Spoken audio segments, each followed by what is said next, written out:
Hello, and welcome to Retro and Rhapsody, episode 121, the most sincere form of flattery. Hard sometimes to come up with your own ideas, so why not just borrow some elements from other games for your own?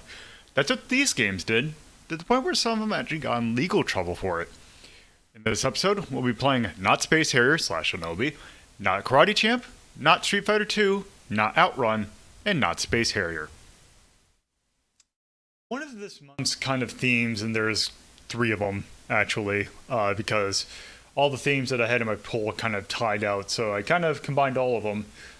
One of the themes we have for this month is controversy, and kind of one of the, I wouldn't say one of the bigger, but one that definitely is more interesting is the controversy of kind of, well, coming up with games is hard. Sometimes so you feel like sometimes companies need to feel that they need to, well, not need to, but it's like, this game's doing something kind of neat. Why don't we just kind of, do what that game's doing? Which is fine until you take it a little bit too much. And some of the games we're going to be taking a look at today definitely did just that. In fact, the first two we're going to be taking a look at actually had lawsuits filed against them for being so similar to other games. So, with that, why don't I go ahead and load our first game? And this is, I'll say this is one of the first games I can think of that actually inspired a lawsuit, but that's definitely not true. Because even the first Donkey Kong, Universal ended up suing them. Gotta remember which one. Okay, I think this is it. Okay. Harvester, PC. Ooh. I think I actually remember saying during the test recording that I was not going to do Harvester because that game's a bit too much for me, so I might actually have to decline that one. Oop. Also, it's great that they swapped what the refund and accept buttons are. Anyway, this game's loud. Okay, so this is what came out over in the US as World Karate Championship, but is known abroad as International Karate. Now, we have a choice of starting in Australia or Egypt. Let's just start in Australia.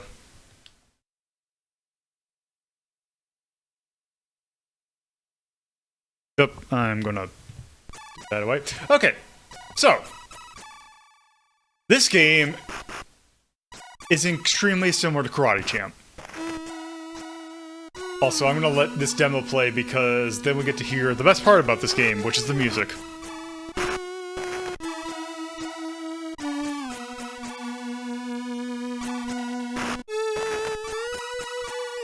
The arcade version of Karate Champ is good, every other port is bad.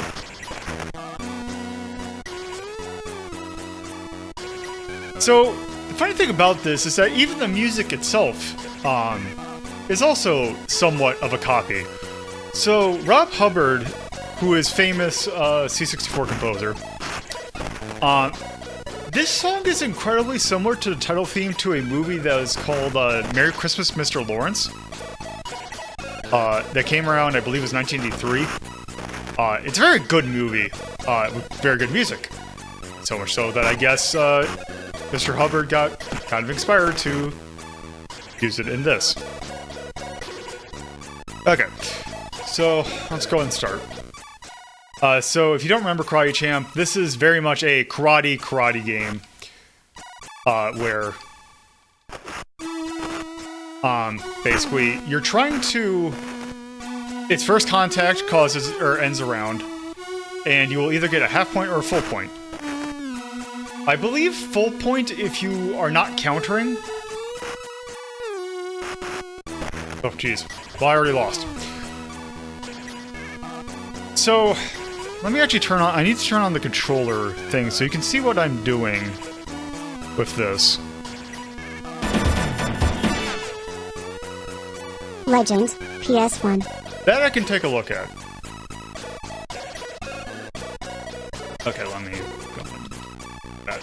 So, because it's a Commodore 64, so Karate Champ was a game that required both joysticks. You would use one most to its movement, although it had some attacks, and you'd use the other one for doing... Like, you have 14 attacks, I believe, in this game, and in Karate Champ. But C64, you only have one joystick. So, basically, there's stuff that is basically using just your controller, or just, like, joystick. Like, down is just that sweep. And down forward. Or back... Down back is that just punch.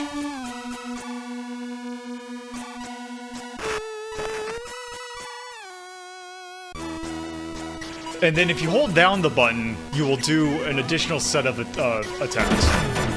Ouch. Crisis Beat, PS1. Yes, I gambled for another request. Crisis Beat, part of me thinks I've heard of that, but can't quite remember what that is. That sounds perfectly fine, so I'll accept that as well.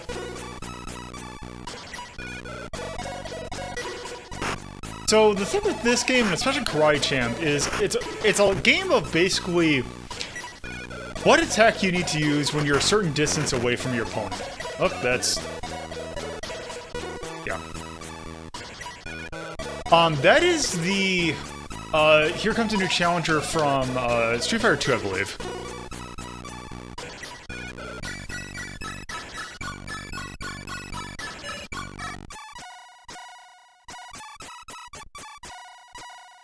Again.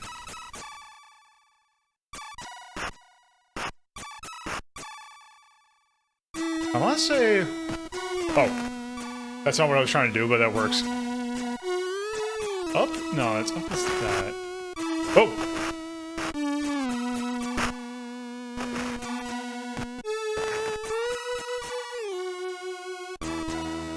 Okay. Is it... Okay.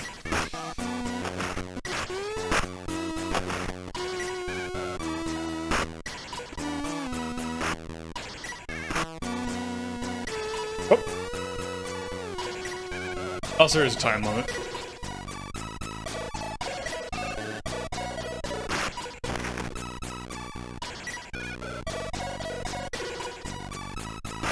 I'm trying to think, what is the...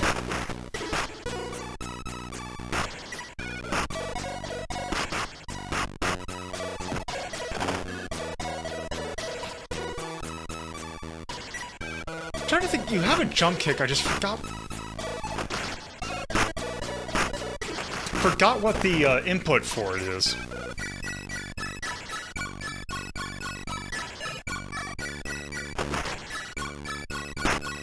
Oh. Oh.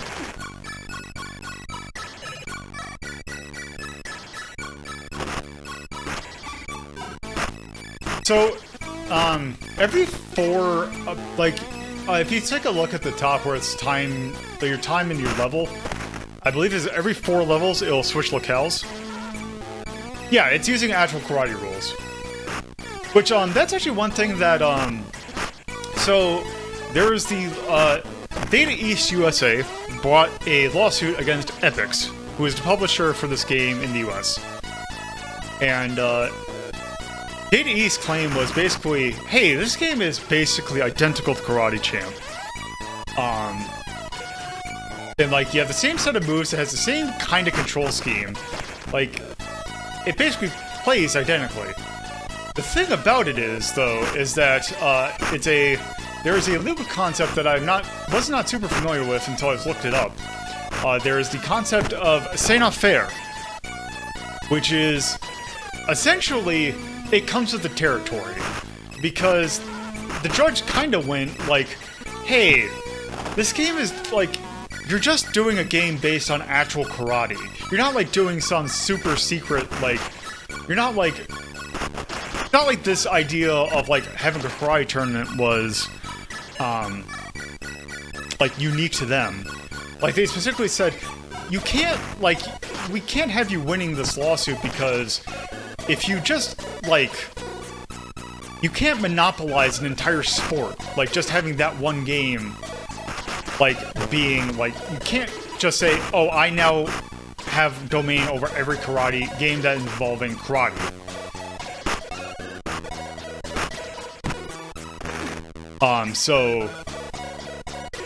that is why Day's kind of lost that lawsuit, and this game was allowed to exist. Basically saying, hey, and it was actually kind of funny because apparently they kind of took an average for, like, one of the reasons for, like, the judge's logic was that he believed that if you take a 17-and-a-half-year-old boy and showed him Karate Champ, like, that basically that boy would see Karate Champ and International Karate, or World Karate Championship, I should say, as two distinct games.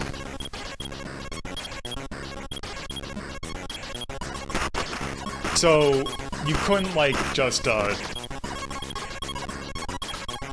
they were allowed.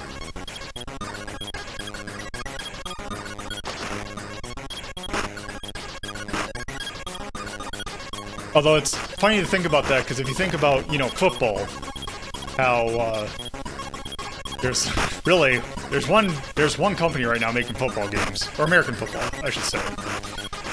Although that is more due to,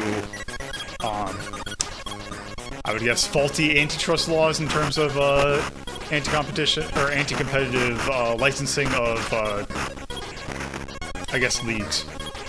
Because really, anyone I think can make a football game. It's just EA is the only one that has exclusive use of the NFL license. Nope. Yep, and that's it. There's that match over. Also gotta do our test.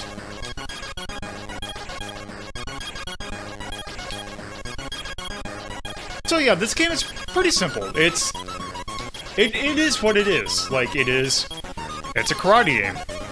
It's a fairly fluid one for, like, it's, one, its age, and two, like, its simplicity. Like, it's pretty approachable.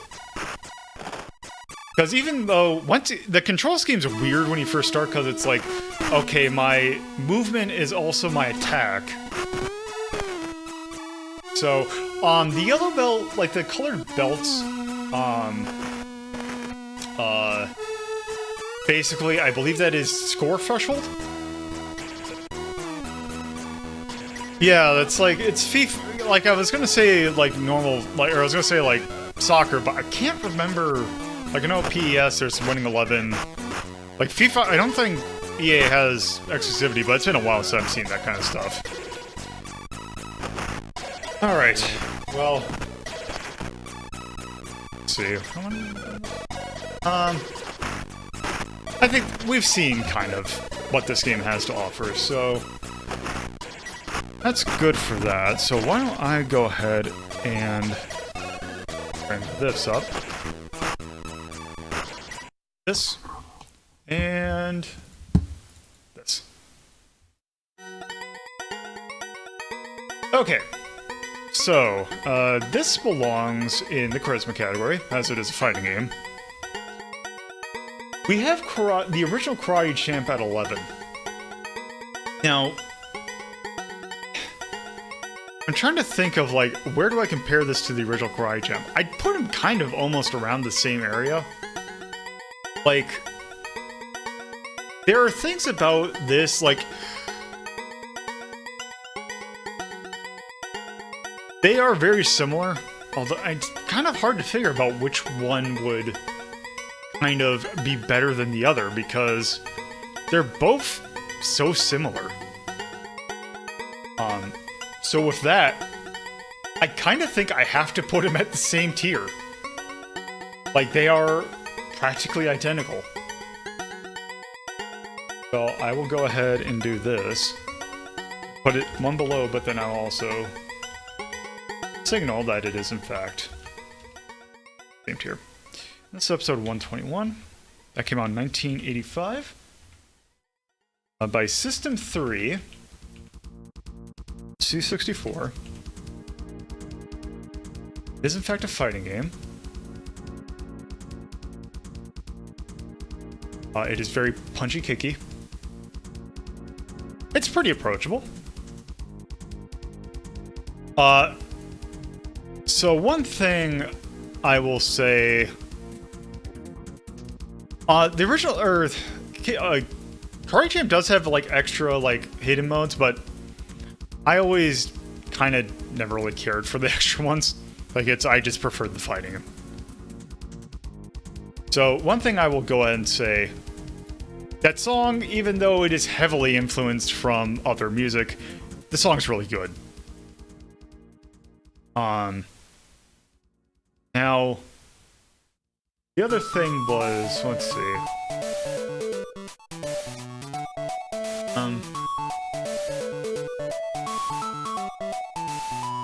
I think that's kind of it for it, because it is what it is. Like, the control scheme is fine once you get used to it. I can't think of anything in particular to say. Like, the graphics are okay. Like, they're not great, but they're not terrible. There's a nice little animation where if you get certain moves off, like, especially if you punch someone in the back of the head, like, your hand will kind of shake it off. Like, they will shake their hand off, which I think is kind of neat. Other than that, it is what it is. So, with that, as I said earlier, funnily enough, Data East would be involved in another lawsuit, except they were the defendant with this next game. So, right around, say, early 90s, maybe 1991, a certain game came out by the name of Street Fighter II, and kind of blew the fighting game genre up from just kind of what it was with like the original Street Fighter and, you know, games like Karate Champ and Year Kung Fu. So Data East wanted to kind of take a stab at making their own fighting game. And that's what they did with this next game. So this is, let me do this. And this came out 2 years after Street Fighter 1. Also, it originally came out in arcades. I will not be doing the arcade version because I could not get it to run properly. So we're going to do in the SNES version. And this is...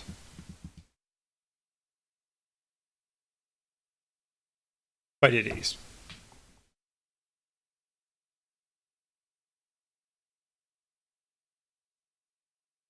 This is Fighter's history.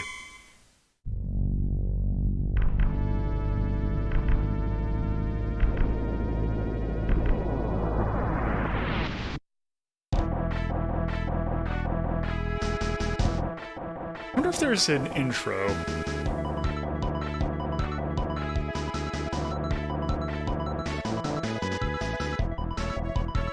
Also, you get to tell that it runs at a solid 60 frames per second.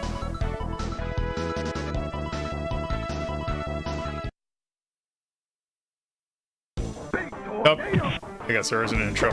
Okay. So first things first, I'm going to be just doing this against the computer because it's not worth setting up Fire for this. I'm going to set it on normal just to keep it, you know, what it should be. This is a 6-button fighting game. So you got your light, medium, heavy, punch, and kick.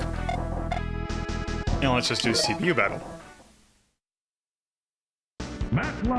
So, we have 9 people to choose from. We have, I believe it is Ray. I believe that is Fei Lin.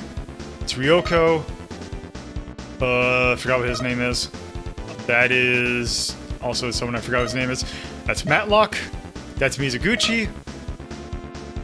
I don't know what his name is. And that's Marstolius. So, Sunglasses Man? That is Matlock. Matlock! So, let's see. Okay. So if I remember correctly, yes. So at the front, this looks pretty much identical to Street Fighter 2. And you'd be right, because it plays very similarly to it. So you see how my opponent's head is blinking. Okay, there we go. So you saw his head was blinking for a sec, and I knocked his little thing off. That is the one innovation this game did. was that if you hit an opponent in a very specific area for long enough, you'll kind of knock their piece of clothing off, and that is how you get a stun. Now, I think Matlock seems to be a... Okay, so I believe he has 2 moves, and he has a... I want to say... Because he definitely has a charged punch. Okay, there it is. So, you have a punch, charge, like a back forward charge punch, and a back forward charge kick.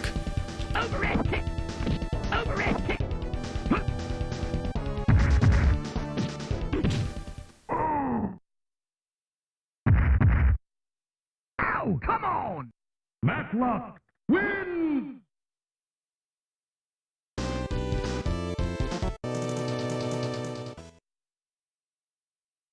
Sam J. Okay, Sam J. So, this game is so similar to Street Fighter 2 that Capcom USA sued Data East USA.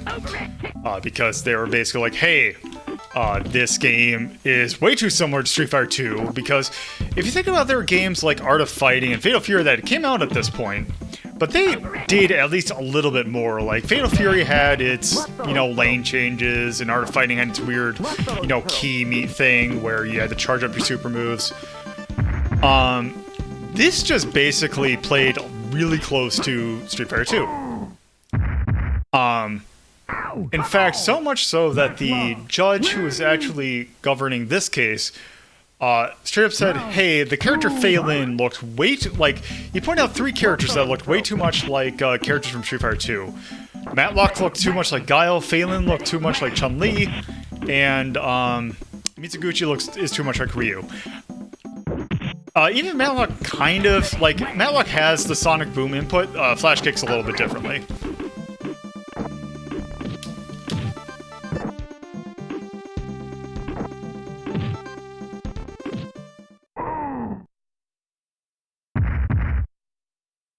Come on! Yeah, I mean, that's probably the weakest. But the thing is that the judge was like, it was the same C'est Not Fair defense that actually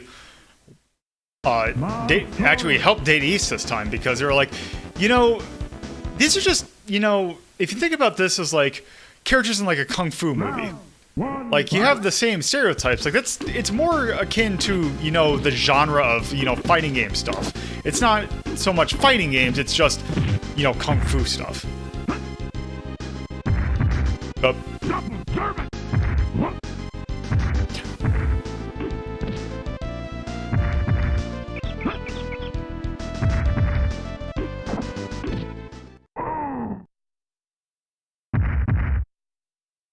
Come on!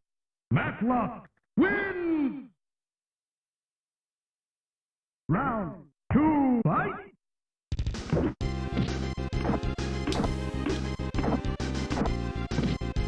German! Spinning way! German! Also, I love the fact that Marstorius' throw is just him yelling German. German! Spinning way!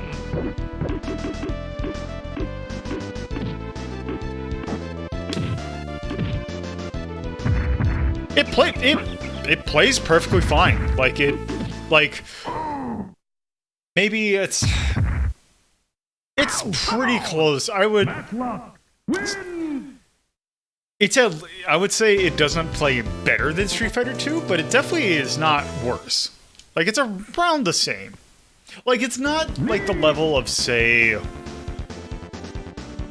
like, there are far worse games you can play. Or far worse fighting games out there. But I would say, like, I would not say it's better than Street Fighter 2, but I would also not say it's too terribly worse either.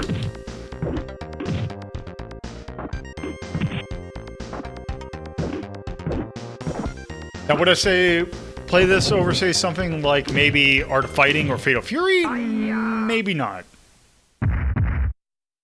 Ow, come on! Matlock wins! Round 2, fight!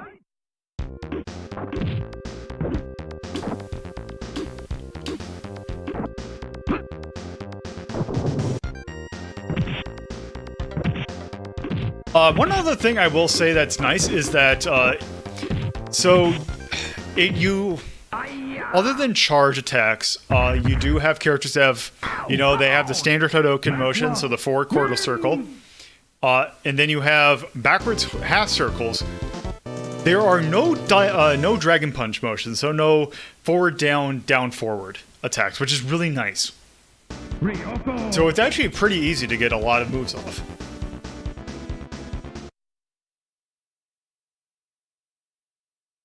So it might not look like it, because usually, like, if you think about, like, these kind of, like, the fighting game tropes of, like, the era, I guess, what you would be, like, Marsorius, you would imagine, he's definitely a grappler type. The thing is that Ryoko is also a grappler type. Because she's a judo practitioner? Judokai, I think, is the proper term for someone who practices judo.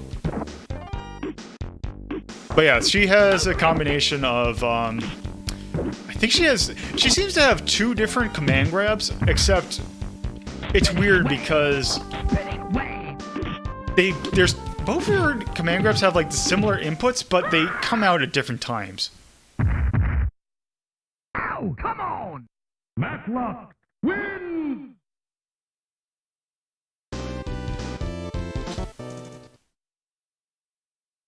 Sean. What was his name? Oh, Jean. Okay.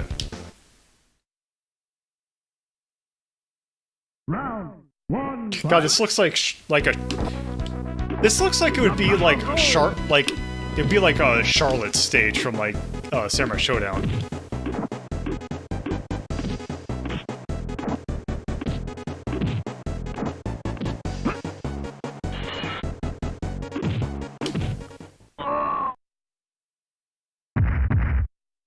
Ow, come on! Matlock, win! Round 2, fight!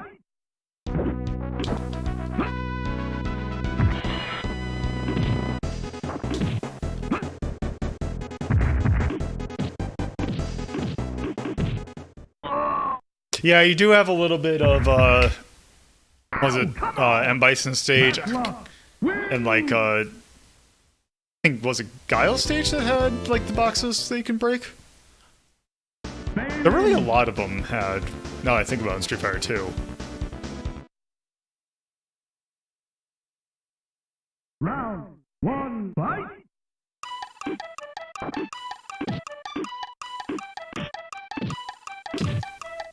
Spinning way! Spinning way! Spinning way!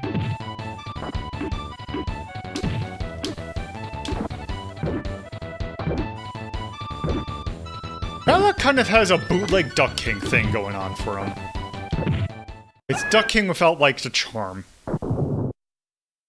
Ow, come on! Matlock, win! Yeah, it actually has been changing. Round 2, fight! Over it!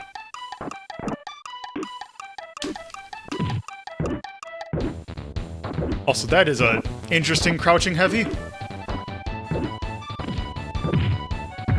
Crouching fierce, I guess.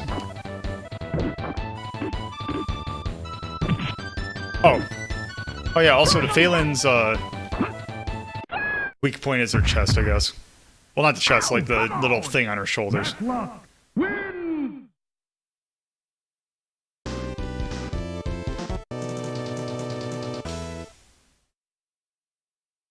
Ray!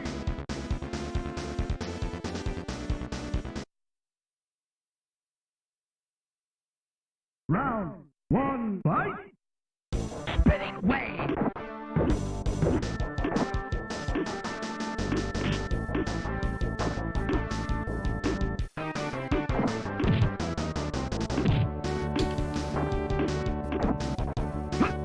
Also, I remember Ray's fighting, or some of his moves have some really good voice samples with it. Damn it. Spinning way! Spinning way! Be pulling him off. Ow, Ow, come on! Matlock wins! Round 2, fight! Spinning wave! Spinning wave! Big tornado! Big tornado! Overhead kick!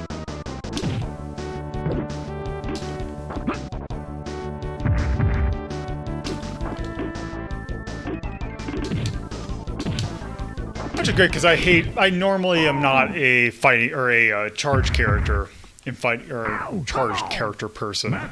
So getting them some of these off is a little weird.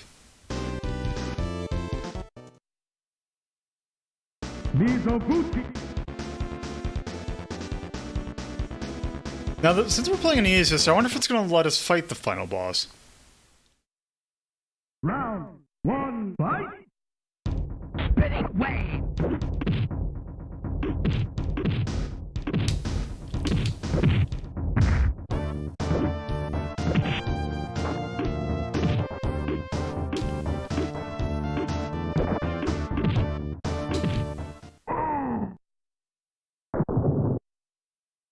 Ow, come on! Matlock wins!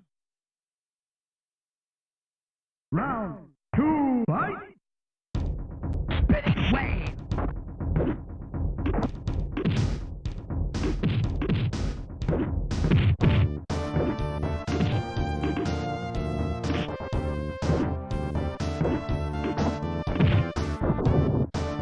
Spinning wave! Okay. So the funny thing about this game's final boss Matlock wins! is that it is... Clown! Oh. Is there a second final boss? Round 1, fight!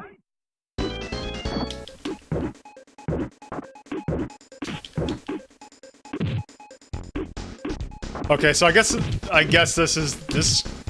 It's not who I was thinking it is, so I guess this is the second final boss.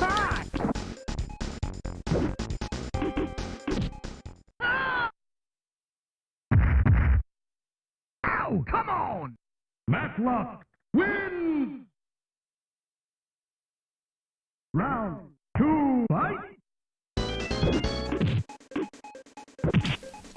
Spinning wave!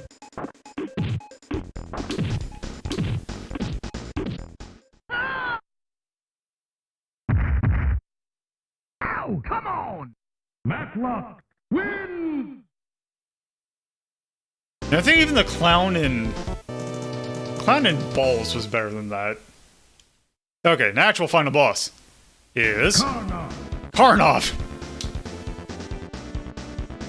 So those of you who are familiar with Data East's other arcade games might. Wow, he is not. That's not the Karnov Wow, that's not the Karnov I was thinking of. So yeah, Karnov, you know, the main guy from, well, Karnov. Yeah, he's gotten kind of buff and also a lot shorter than he normally is.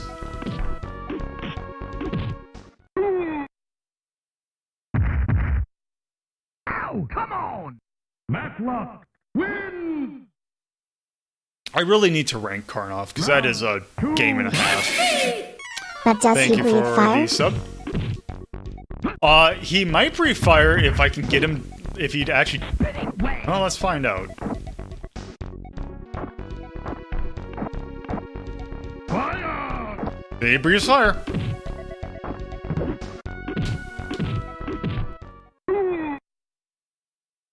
Yeah, he needs to be more heart-like. Come on! Matlock wins! Okay, I knew there was going to be some sort of, you know, hey, don't play this on the easiest mode.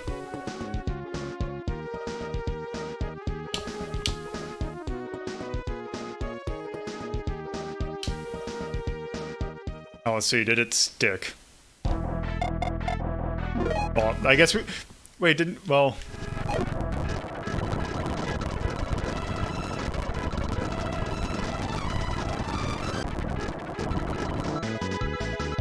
I guess it's weird putting your name on a thing because it doesn't seem to be a way to check it.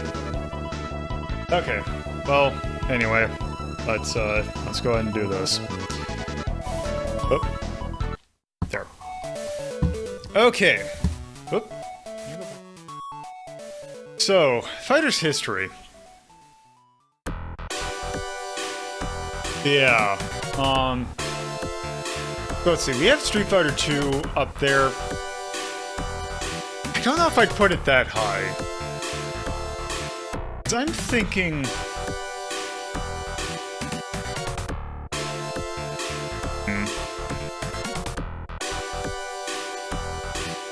I'm kind of thinking that it plays a lot smoother than, like, the original Fatal Fury.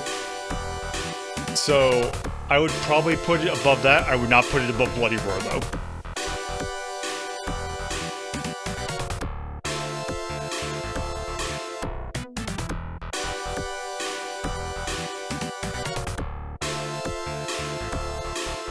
And that was 1993. Payday East. Or the arcade. Fighting game. And it is punchy kicky. And it's pretty balanced. I mean, it's all there. I didn't even have to rewind at all. Really?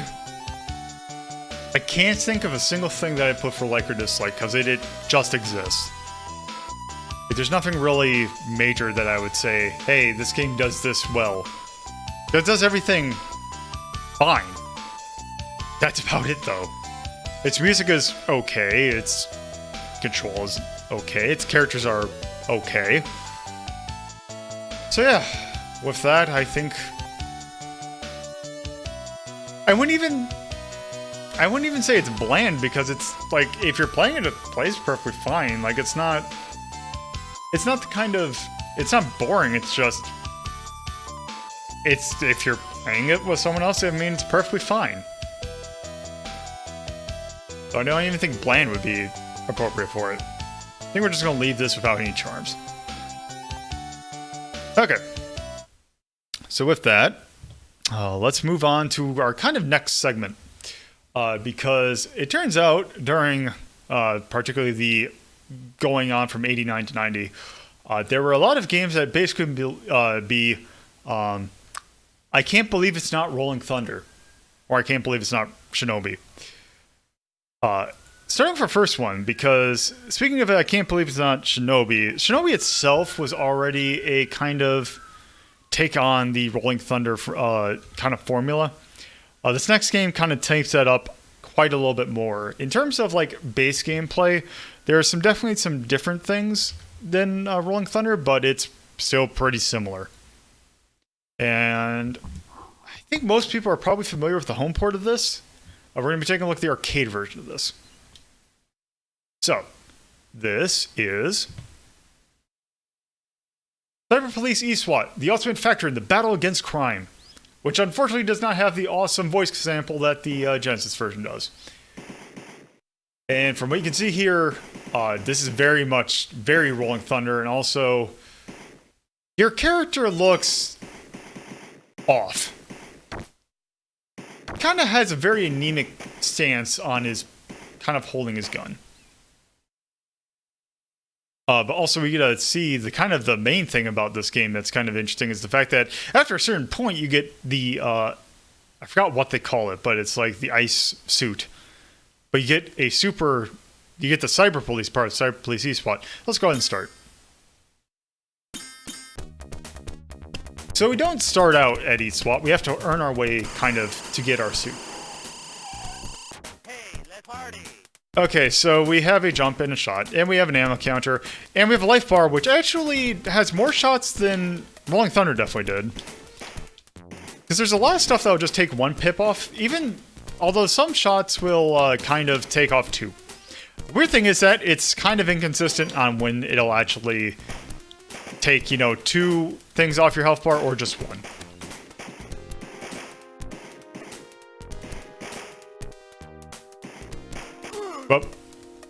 But that didn't even take damage off that.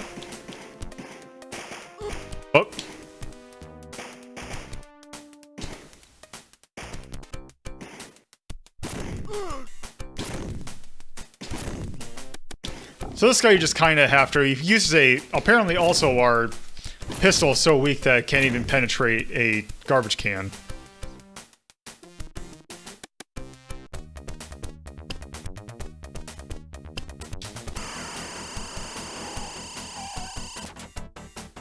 Also, you can do the hold up to jump to a higher platform, like Rolling Thunder. Also, those guys take 2 shots to kill. Actually, a lot of stuff takes 2 shots to kill.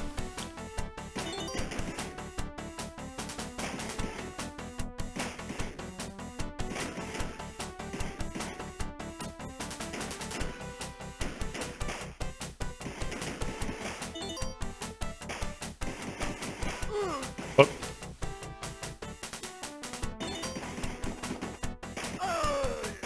Oh, we died. And we got back up. So yeah, that is actually the thing that kind of surprised me, is that this game is kind of surprisingly lenient. Oh.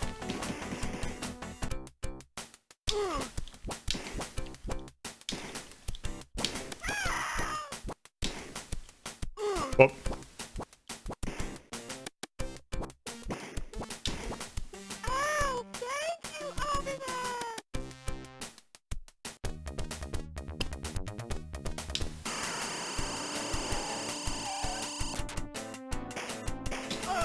Whoop.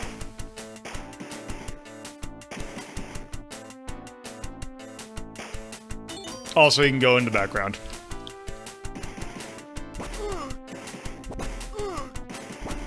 Oh, damn it.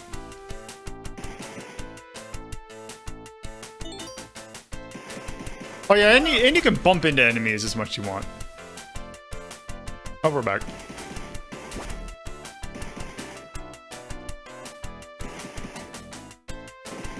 For a game like this, like especially one that's based off of like Rolling Thunder and Shinobi, it is surprising how lenient it is in terms of like you can just continue wherever you want.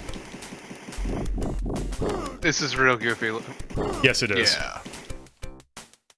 But yes, we have now done all 3 first stages, so we now get in the worst looking exoskeleton I've ever seen in a video game. This thing just looks stupid. I'm sorry, it just looks dumb. As if you didn't already look dumb. Yeah, with your walk, it did not help.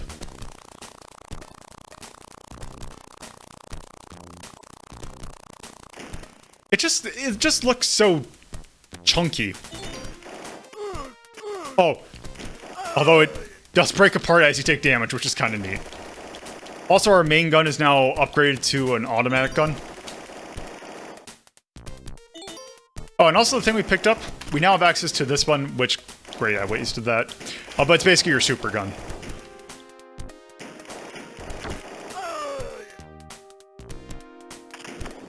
It's very top heavy.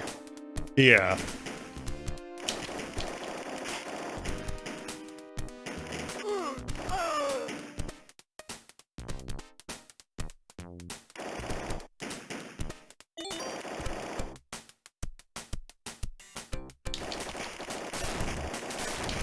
Oh, that's also the funny thing about this, is that it's the missiles that don't kill you, it's the explosions. So you can just hit the missile and just walk away from it.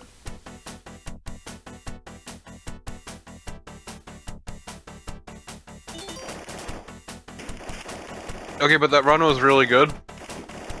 It is.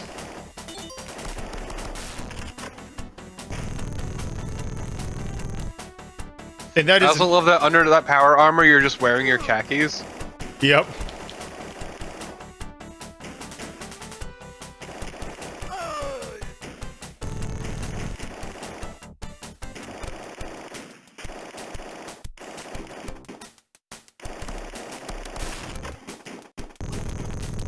Okay.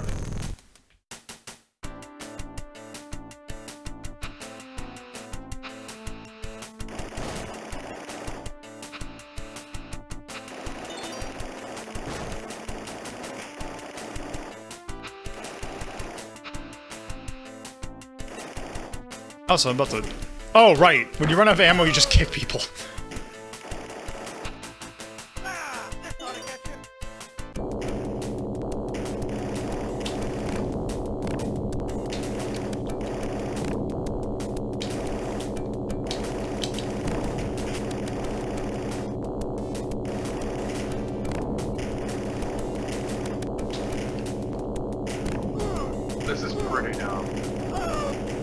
Yes. Up. Up. Like, between it being so slow and also the enemies constantly dropping in, it's really ridiculous. Also, that idiot on the right.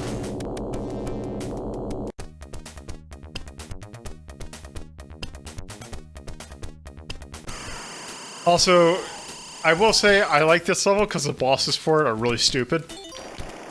Okay, but one of his things was hit and felony. What is this? Oh. Okay.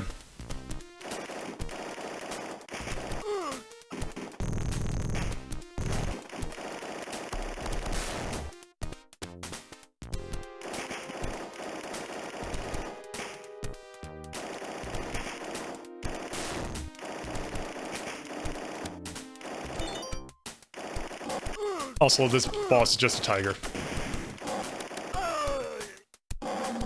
Pretty huge tiger, by the way.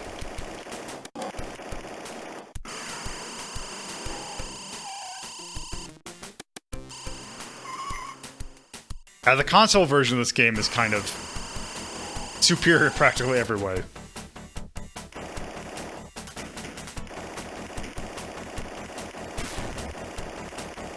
Well, it's more the fact that, like, you'd imagine that your character's probably huge, especially with this exoskeleton. Maybe I just don't know how big tigers are.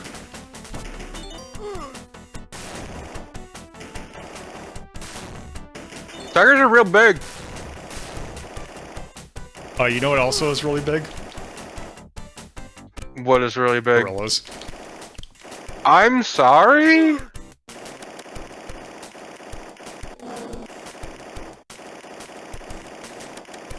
What is this Donkey Kong bullshit?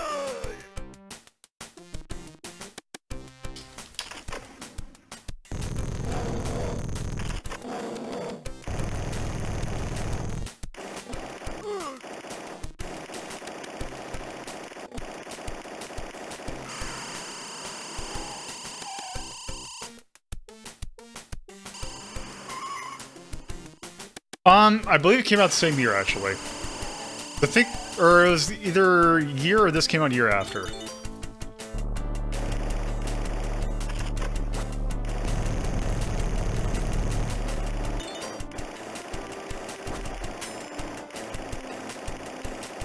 Okay, but this monster truck is sweet as hell.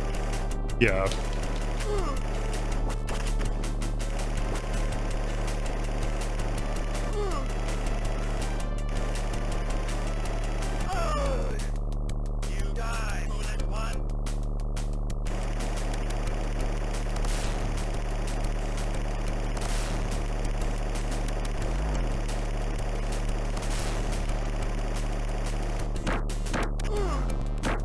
Also, man, grenades are real non-threatening. Yeah. Also, I just kicked that monster truck to death. Yeah. Kick that monster truck to death.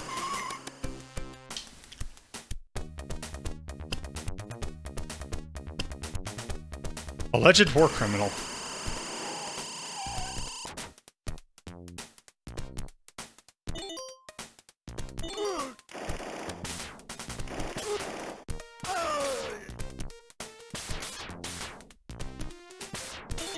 Also, I feel like this music is way too chill. It's like just another day in the life of ESWAT. Yeah.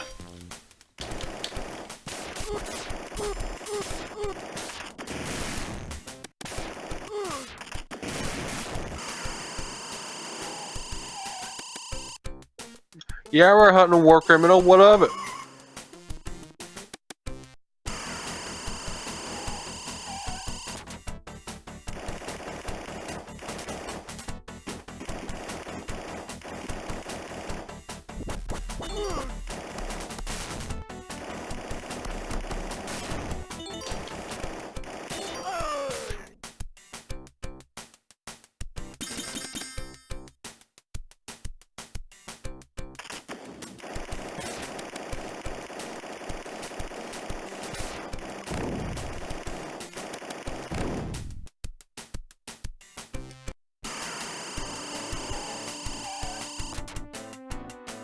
Okay, I'm guessing I think this is the last stage.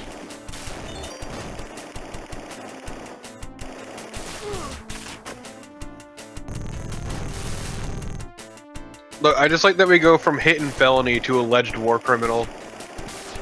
Yeah. And we've hit the standard last stage of like, okay, let's just throw everything at them. Also, there's no point in like dodging anything because, at least when you're playing it like this, because you can just credit feed the hell out of everything. Yeah, I was gonna say, this is the point of let's bleed him dry.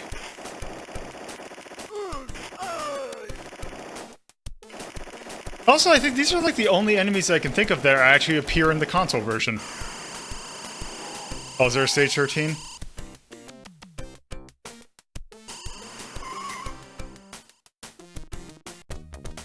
Oh, I guess there is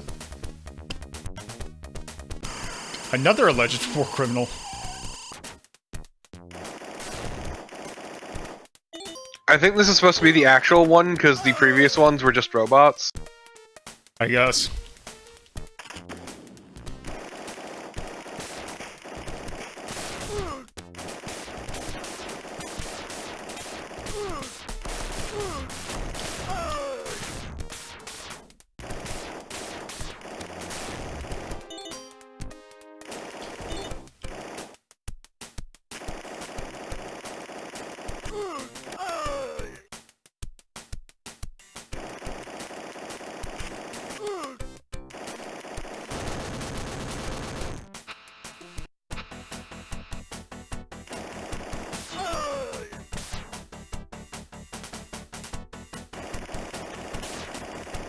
It's at this point where I'm just holding right and then hitting the button every once in a while.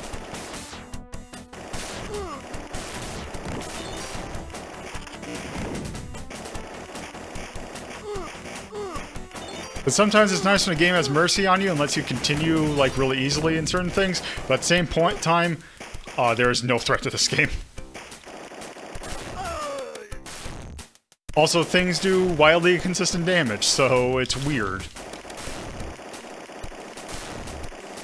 Also, explosions are actually meaningless.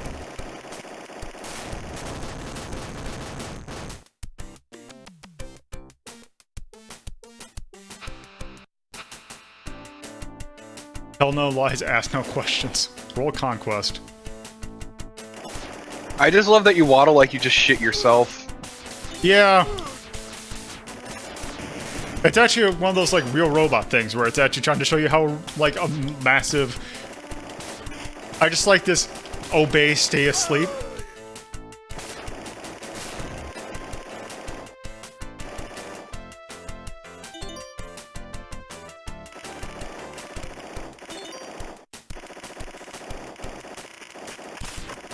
Boy, this really is Strider.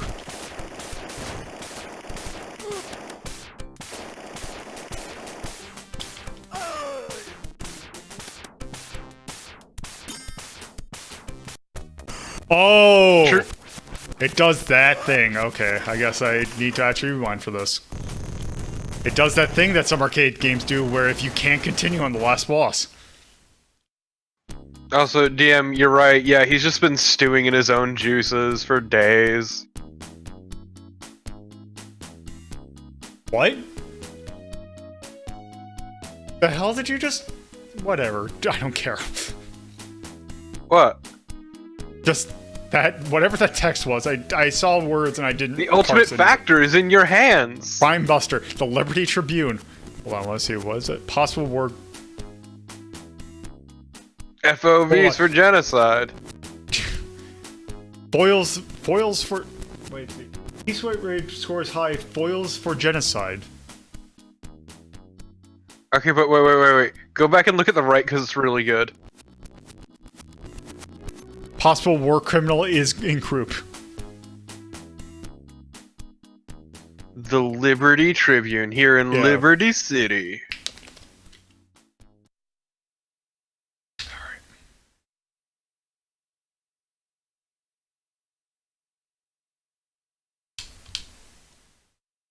Yep, there we go. Okay. So, that is ESWAT. So that game is hilarious but terrible. Yeah, that game is not interesting at all. So Yeah, actually- no, for like a game of the type is like Rolling Thunder, it cannot capture what makes that game interesting at all. Yeah. Like, yeah, there's funny bits with the bosses, but the actual levels themselves are generally pretty boring. So here's the thing. It's a Sega late 1980 game, so I'm kind of thinking of Altered Beast. I personally find this, I don't think it's going that far, but it's... I was gonna say, like, Altered Beast has more, like, charm going for it, but this game seems a lot more playable. It is. It is a lot more playable. Like... I'm trying to think, I'm like, okay, what would I rather play this over? Let's say Altered Beast. Thinking maybe Super Star Wars, maybe. Yeah, that's what I was thinking too, honestly. Because Ultraman is super jank, but...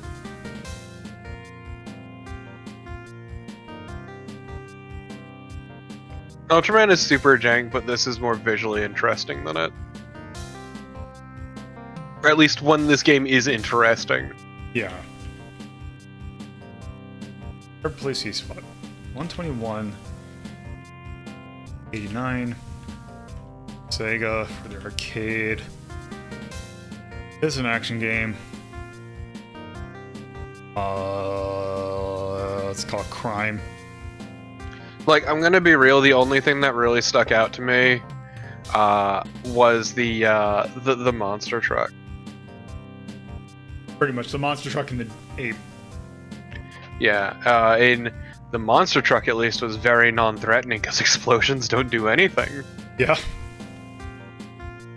Let's call that balanced. First off, I can say, I don't even know, I might actually put it for hate, is that it's incredibly bland. Yeah, it is very... Like, it is a game about you being a giant robot, like, cop. You are being RoboCop, and it's boring. Like, how do you fuck that up? There's plenty of RoboCop games that, at least, they're not boring, but they're just bad. Which almost is kind of better. To be fair, this one doesn't even play that well. You can just credit feed your way to victory. And then also pulls that shit on the last boss that's real bad. Also, I dislike the music, because it's just incredibly anemic.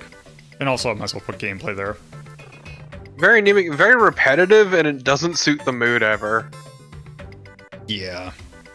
Which, the home port, like, there is a port of this game, I say port, although it's kind of more of a reimagining for the Genesis that is actually pretty good.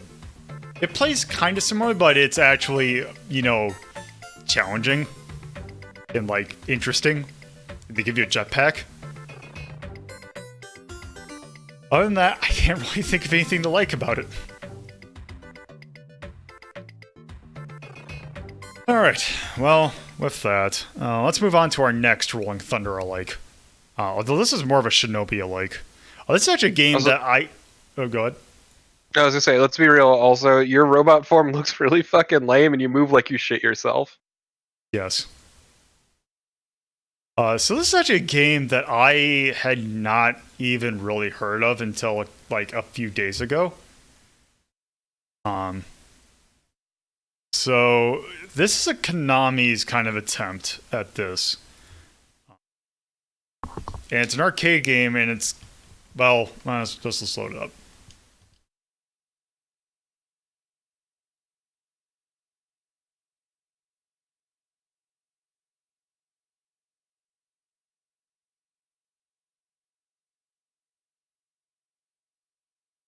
It loads.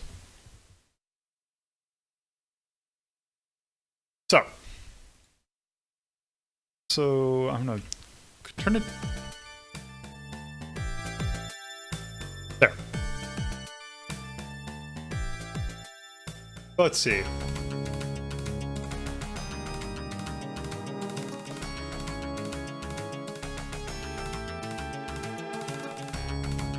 Also, man, I love the sweet fucking bulge you got going on your outer underwear here. Yeah. Just why are you wearing some fucking tighty whities outside? So With no this shirt? is a surprise attack.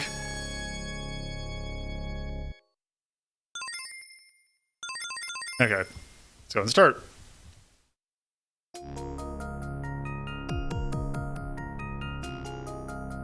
The revolving dot. Yep. Okay, so we have a jump and we have a shot. So the goal of the level is to get all of those kind of computers. Also, we died. Way to eat shit. Also, I love your sweet fucking tighty whities you're wearing outside. Yeah. So it's more akin to Shinobi Arcade than I guess Rolling Thunder, You but did it? yeah, it says you did it every time you hit a thing. Also, it speed, you get a special ranking for your speed, and the High best one is speed, high dude. speed, dude. High speed, dude! Look, as someone who regularly uses the word dude all the fucking time, let me tell you, I feel validated by this game. Yeah, the music's really good. Do you just lose? Okay, yeah, it's because you're inside. Like, part of my brain was like, do you just lose clothes over the course of that game? Because it sounds great. Oh. Okay, now sometimes you'll come across this power-up, in which you get this, in which you I'm fly, sorry. and you just destroy everything. I'm fucking sorry. Okay, this game is amazing and I love it. My one complaint is that dying just fucking ruins you. So the thing is, if you use that power-up, you lose a bonus. Wait, what does that say? Clearance point of this mission. Okay, I wasn't quite sure about the point. I couldn't quite read it. Yeah, like, LZ pretty good. This game is like a meme, but real. Okay, let's... Like, this is the kind of game you would see them playing on a TV show. Yeah. And this got, like, no ports or anything. This stayed in the arcades.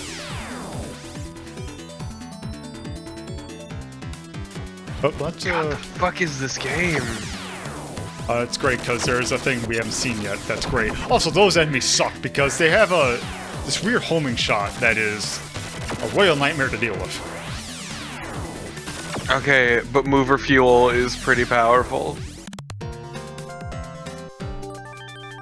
High speed dude is so good! I love this game.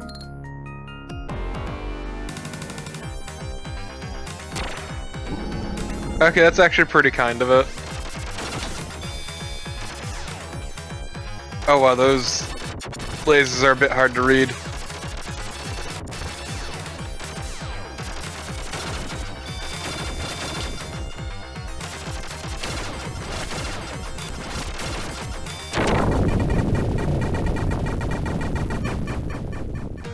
Yeah, that boss fight was a bit of a dick. Yeah, so it's good to know that you have iframes when jumping things. Also, by the way, there's a bonus stage every time you beat a boss. High speed dude. What is this? So the circular planes on the moon are called, Maria, I guess. What temperature is absolute zero? That's minus 273 Celsius. I love this game of Puzzle and Dragon. What's the director of the movie Space Odyssey? It was George Lucas. The first joint USSR manned space flight program in 1975. It's Apollo, is it Soyuz? Yeah. Who is not a Doctor Who? I don't know this one. I'm not enough of a nerd. It's Tom Farmer. Speed of light is that. Which of these is not in the Star Wars series? Battlestar Galactica. God, it's sad that even I know this one. Vertical columns on the periodic table are called periods. Bananas. Wait, groups of periods. Bananas. Chemical synthesis for gold is Say it you. AU? Say you. Yeah, I remember Okay, whining. so, yeah. Because we gotta see this stupid thing that happens when you perfect. Tackle. Oh god, this looks terrible. No, get it away. I'm gonna fucking die. God, this is like the worst Parodius boss I've ever seen.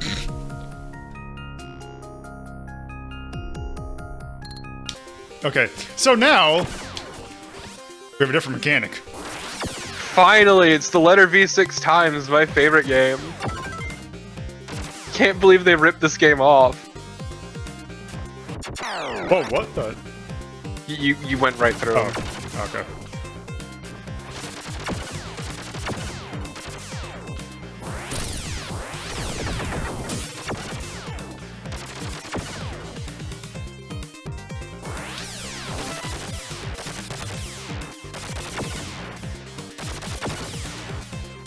This game is fucking ridiculous, and I kinda love it for that.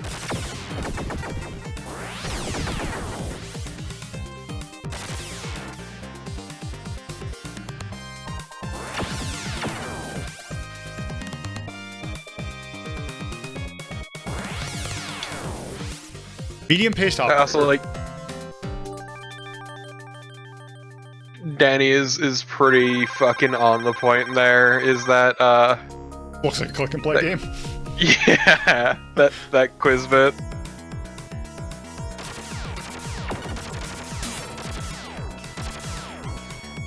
Oh, right.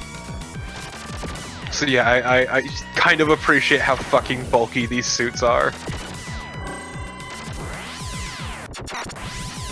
That's this background is sickening. Oh Jesus.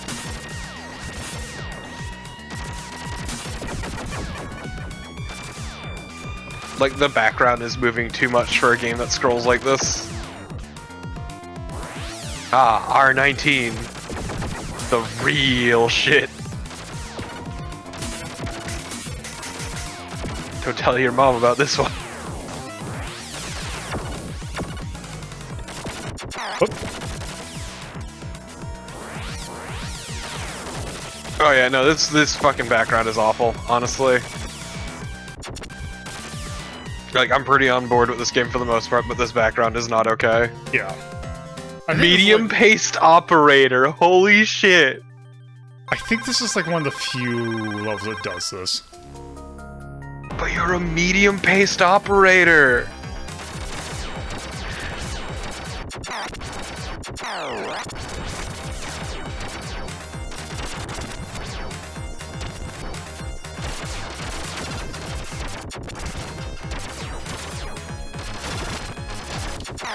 Honestly, the boss fights have been the low point so far. Yeah, the boss fights suck in this game. That is the thing I will say about it. Because they are rude as hell. Unforgiving, yeah. Because you are fucking huge.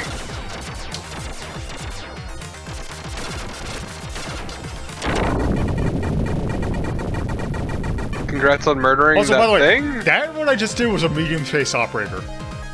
Medium-paced operator. I hate to see how you get high-speed, dude, on every stage. I wonder what the slowest one is.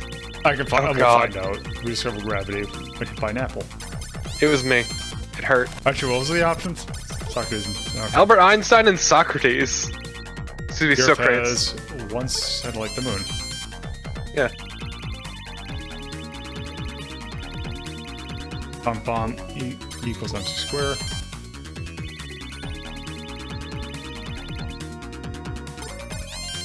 Enough.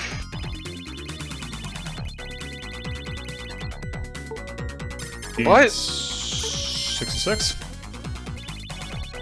I don't know. Star Trek's boring as shit. Why would I know? The stars shine because they feel happy. Generate their own light. Yeah. The Armstrong went to the moon in...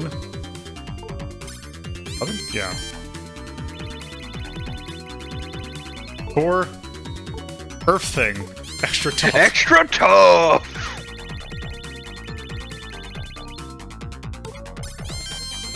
Yes, it smells like shit. Star of the movie Blade Runner was... Harrison Ford. It's Harrison Ford. Yeah. God, Blade Runner's fucking good. I want to watch Blade Runner. Let's watch Blade Runner instead. Don't tell the Twitch cops, everyone. Alright. Fly me to the moon.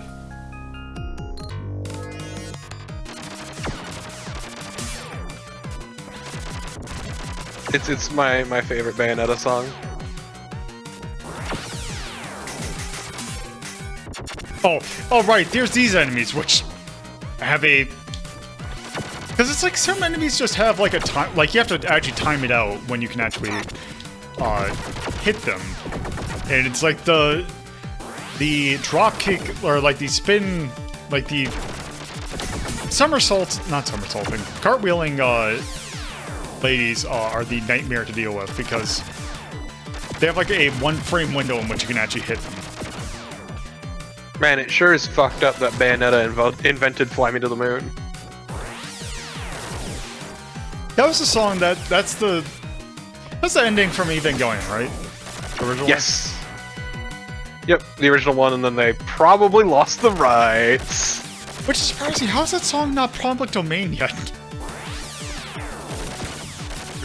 Oh, right. Lip sync.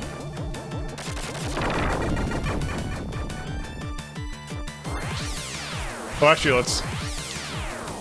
Wait a sec. Oh.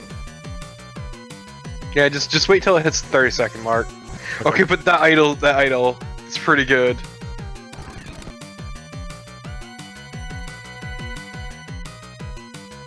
What is that? As I said, wait till the 30-second mark. That'll probably. It also changes the music. Huh. Laid back turtle. Yet somehow it's medium-paced operator that sounds the fakest. It's laid underscore turtle. Or laid underscore back turtle. It's fine.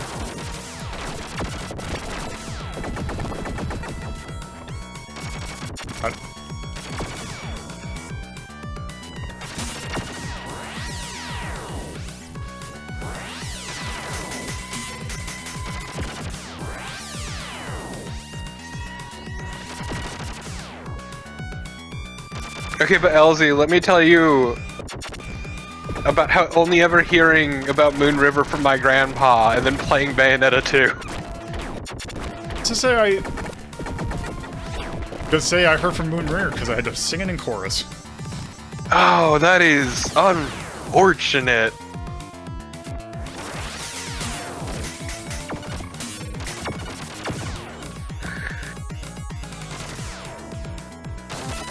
Also, the thing, now that I just remembered it, is also it's one of those songs that if your chorus director is either an idiot or likes to torture children, it's one of the songs that have hand emotions with it. Nope.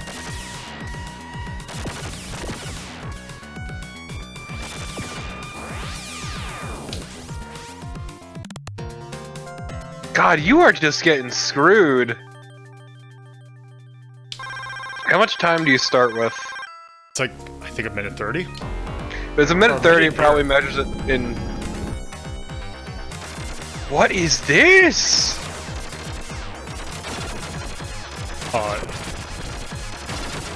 A dick because, yeah, guess what the hitbox is.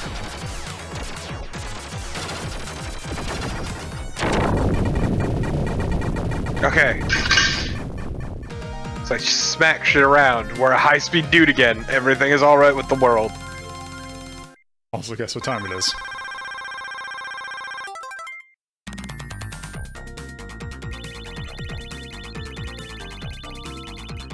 Round...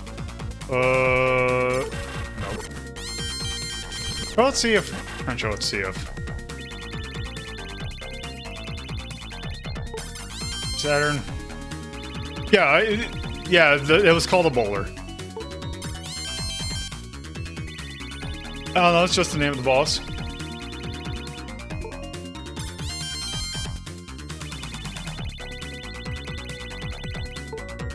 Keeper is the scales.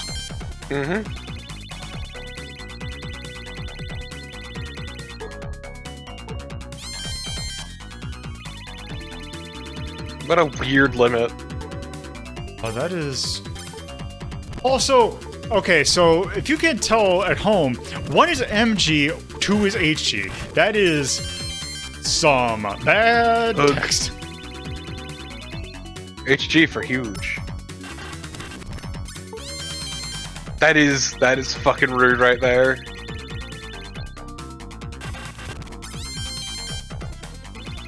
So I can't believe you kept one of your failures.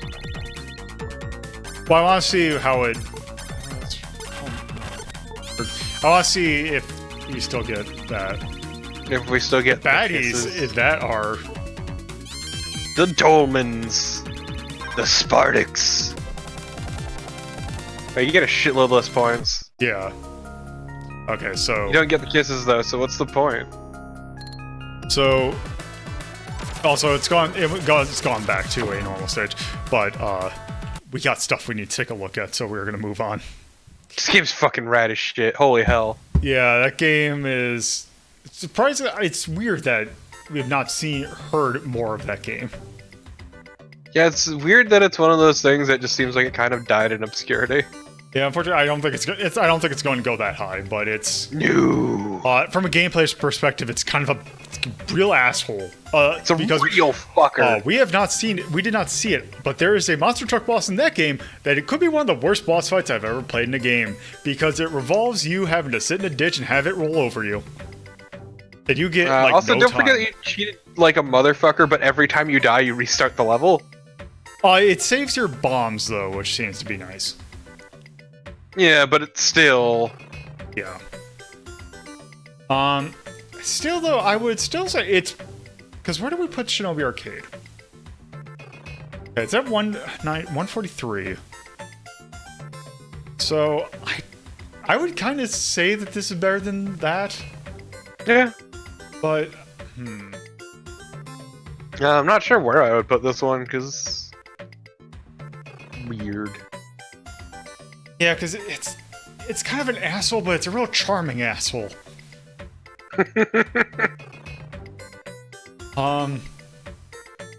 So I'd at least put it above the arcade, like...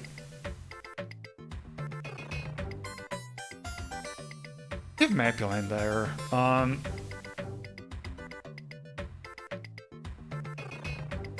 I wouldn't put it above Balloon Kid. I put it in between Balloon Kid and Buster Brothers. Yeah, it sounds fun to me.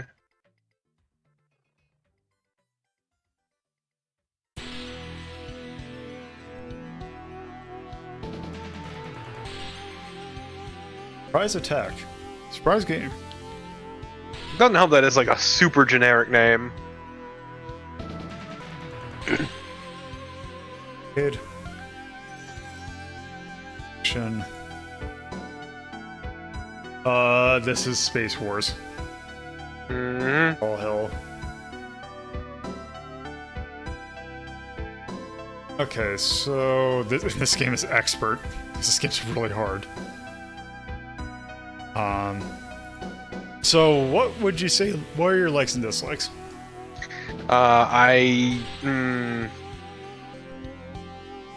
It's a real asshole. Like, this game's a fucking dick. Yeah, I put cheese for that.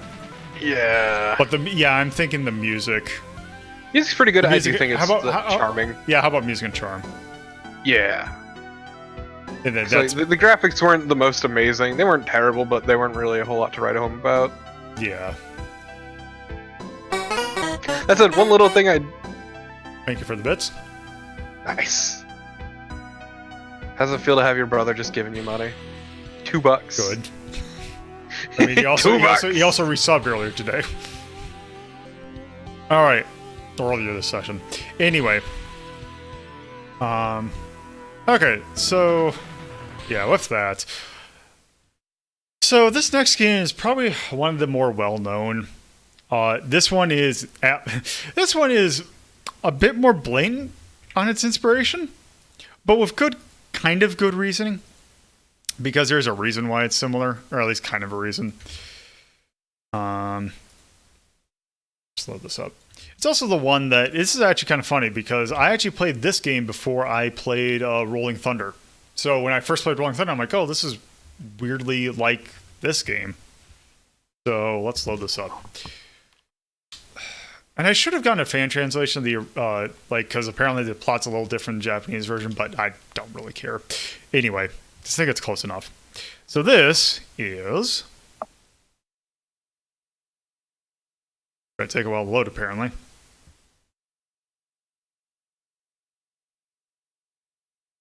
Fuck you looking at, cat. This is... This is? RetroArch crashing. Yeah! This one more time. So look. Oliver was just giving me a weird look because I sneezed. So this is... Cunning Viper. Wow, that is impossible to read. Okay, let me... Also, I'm going to need to turn that down a little bit. Okay. I have a feeling I understand what this game is aiming. So, let's start normal.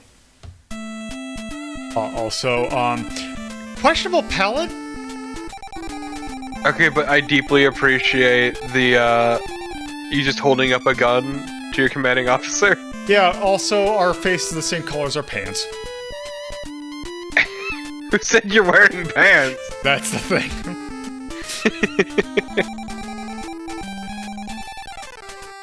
So we need to go... You gotta wear the vest, because that would be lewd. So we gotta go and destroy drug people in South America like it's clear and present danger. Also, I love this man's blindingly white getup. Yes. Wow! Also, that is a You are face. everything! You looked like... Your character looks like he just one day walked out of a slab of granite fully formed. Okay. So, Okay, but that extra life symbol's really good. it is... This is Rolling Thunder. Yeah, this is unabashedly This is Rolling straight up Thunder. Rolling Thunder. So, the reason why it makes a little sense. Also, sometimes you'll find hostages. I think I might know what they do, but they're not that important. It's not like Shinobi where you have to rescue everyone. This is faster than Rolling Thunder, which is nice at least. It is a lot faster. Also, one big difference is you can shoot while in midair. Although, there's one kind of annoying thing that they did not take the lesson that Rolling Thunder 2 learned, is that there's still contact damage.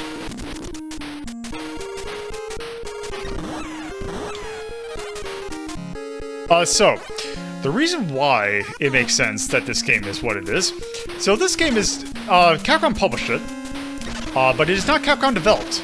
It was developed by a little company by the name that was going, at the time, by Arc. That Arc would eventually become Arc System Works. God damn it. But the thing was, is that Arc got its business, or it got its start, basically making ports of arcade games. One of the ports they just recently, or they had just done before they did this game, was Rolling Thunder.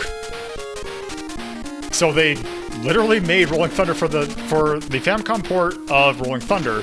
So I guess they were like, oh, I guess that game did good, but they didn't make a Rolling Thunder 2, so let's just go ahead and make one ourselves. Also, yeah, as Elsie said in the chat, like, the music's really at odds with what's going on. Yeah, the soundtrack's really good. It's not bad, it just doesn't feel right.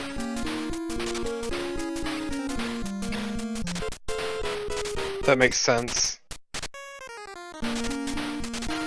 Like, it's a bit too cheerful a tune for fucking going in the jungles of South America, murdering drug dealers. Sweet drug makers or whatever.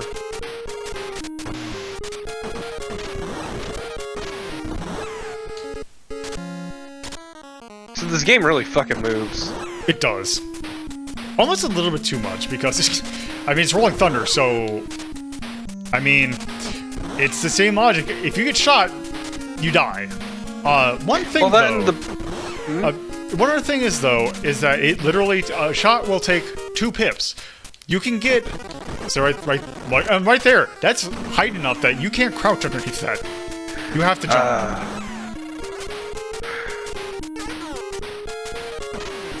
I was like, the game looks pretty alright, but at the same time, for how fast it moves, I feel like the backgrounds are a bit too busy, so it feels weird to look at. Especially since he'll occasionally, you know, you need to really take a look to see if there's doors there. Mm-hmm.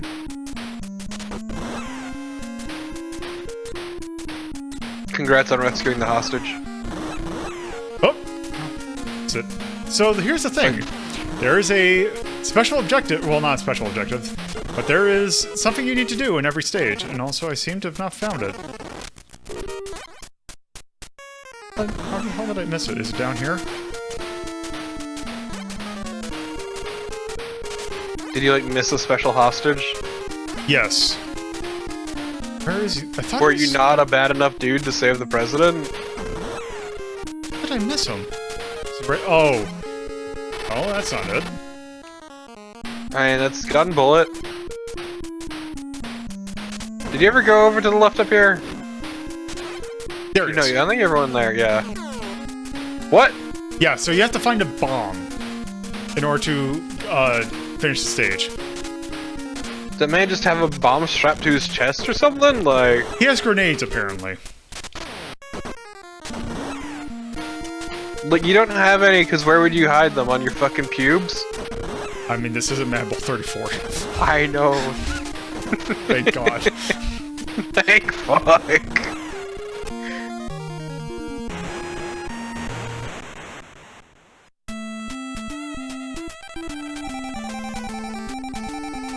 So after you beat each stage, you get a part of this letter. As much, and it pay. God, her face. Your face is horrifying. They call you Viper because you look like a snake. So I want to say, it keeps telling you of how many hostages you rescue. I want to say it's every 5 or every 10. Actually, rewind a little bit. Look at the fucked up resolution on this computer. It's like a 1x1. Not even.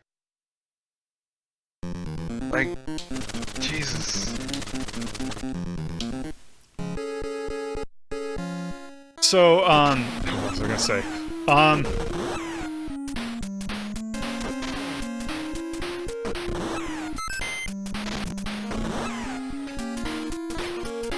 Also, wow, somehow they made the background bits even harder to see. Oh, yeah. Every 5 or 10 hostages, I don't know exactly what the number is, but you get a password. Wait, look at that- this man when you shoot him. Just fucking vaporizes. Yeah, they all just vaporize. Holy shit! What is Also- your gun?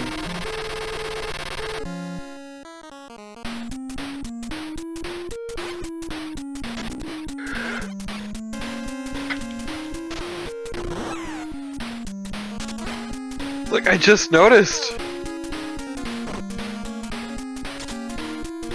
Yeah, the little thank you noise is really good.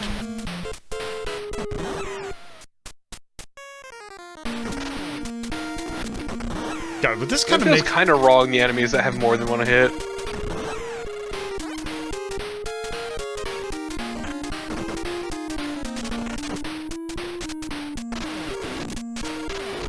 God. This just makes me... the hostage, or the guy with the bombs is not over here. If I kind of remember where he's at. Because he's in a set location every time you play it, so... Oh. That also it does that on more than one location, or more than one occasion. Just drop shit on you that you have no chance of knowing about. Like, in my mind, I can't tell which is more rude, this or Rolling Thunder. I was gonna say, they're kind of equal. Yeah, because like the usual combat stuff is generally easier, it seems like, than Rolling Thunder, but also because it doesn't pile on the enemies as much, but it also pulls all kinds of dick moves like that. Yeah, it's so the addition of being able to jump and shoot at the same time. Go in the fucking door beneath you, dude. I was gonna say, we have the... Oh, except I don't... There. Oh, you do have the bomb, yeah. Okay, whatever, it doesn't matter, fuck it. Okay, What just was sometime- that? Oh, You'll time. find time.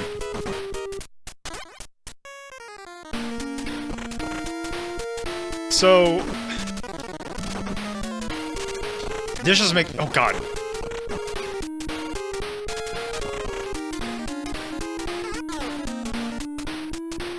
Like, what it lacks in enemy volume from Rolling Thunder, it makes up for in just asshole moves. Yeah. Fuck this we out.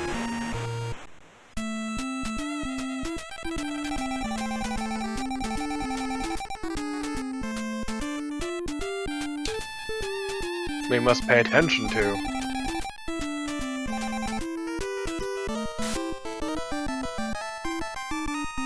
What?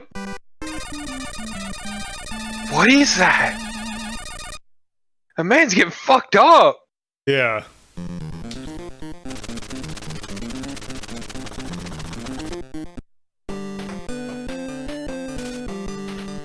So one thing about, just a little bit of trivia about the soundtrack for this game, except for the song that we heard like in stages 1 and 2, this was composed by Yoko Shirimura. Huh. I have no clue who that is. That is Street Fighter 2, Kingdom Hearts. Oh. Oh. I see. Parasite Eve.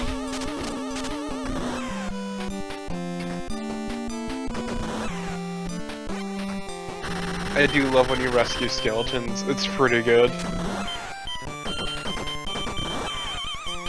Oh yeah, Mario RPG. Yeah, but fuck that game.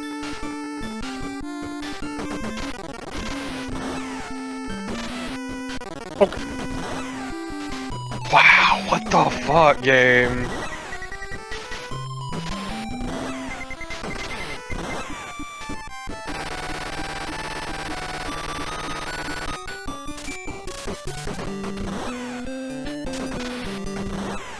Okay, the time scale in this doesn't make sense.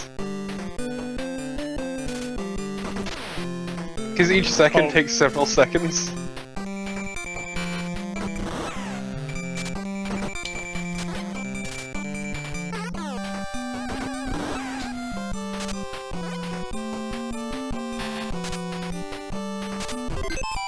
Okay, so there we go. So now we can you know, take an extra hit. Well, I guess we can take 3 bumps or a shot in a bump. Man, it took you fucking forever to get a health up. Yeah. See, we can now survive a shot. Also, if we die, we lose that. Then why have it? Because it can.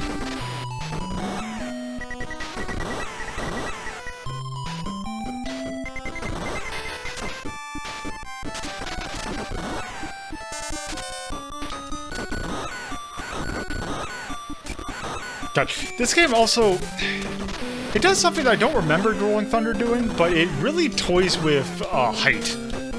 In that it has a really bad tendency to place enemies in a spot where you can duck. It's mostly, if I remember correctly, Rolling Thunder, it was mostly you could duck pretty much anything. Yeah, no, a lot of Rolling Thunder's challenge came from weird platforming and also just sheer enemy volume. Oh yeah, this is the one that has a really shit. This part sucks. Also, one other thing is that your pistol, like in Rolling Thunder, your pistol was basically, it had a lot faster firing rate than this did, which really sucks. God, this entire segment sucks ass.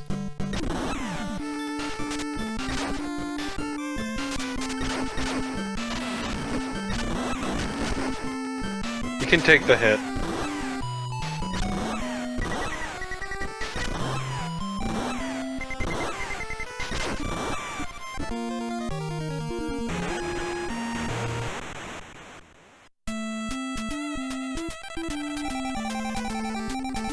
Nice, Danny. I bet you there's probably a ROM hack where they give them genitals, but I do love their sweet, like, eye patch skull insignia. Yeah, it's really It's very original. Alright. Well, trying to think. Should we see one more level or should we move on? I think we've seen the game. Okay, well, spoiler alert for the story. Would you guess who the actual bad villain of this game is? It's the general. It's the general. So thank you for the follow. So at the very end, you go to his house in Beverly Hills and you fight him there. Okay, but that's great.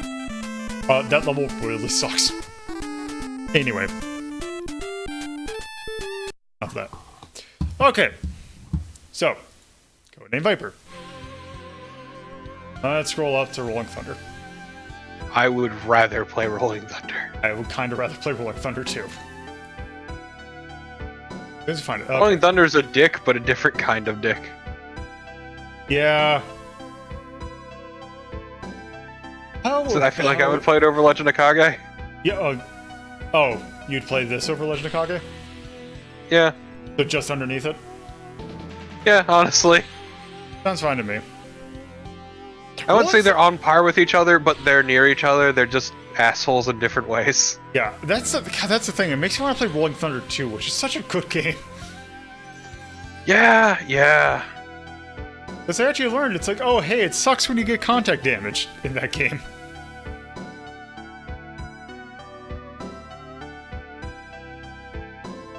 I almost put Rolling Thunder.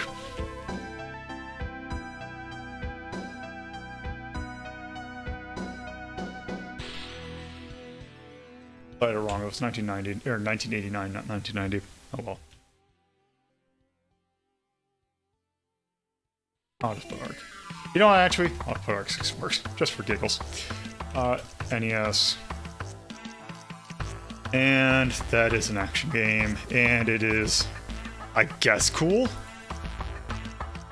I guess. In the same way, I guess Rolling Thunder is kind of cool. It is an expert. Right away, I'm just going cheese. Anything else? Not particularly. The music was alright. How about the music? I think that's probably it, though. Said it before, but I'll say it again. Just when I die, just gonna have it put on my fucking headstone. Game sucks, but the music's alright. Yep. Alright. So, that's enough of Rolling Thunder clones. How about an Outrun clone?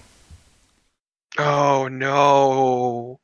Oh no. So, before we get into this, I feel like we should do just a little bit of a kind of a history lesson of where this game kind of came from. Because, so this is a Square game. This was 1987 Square, which is a big year for Square.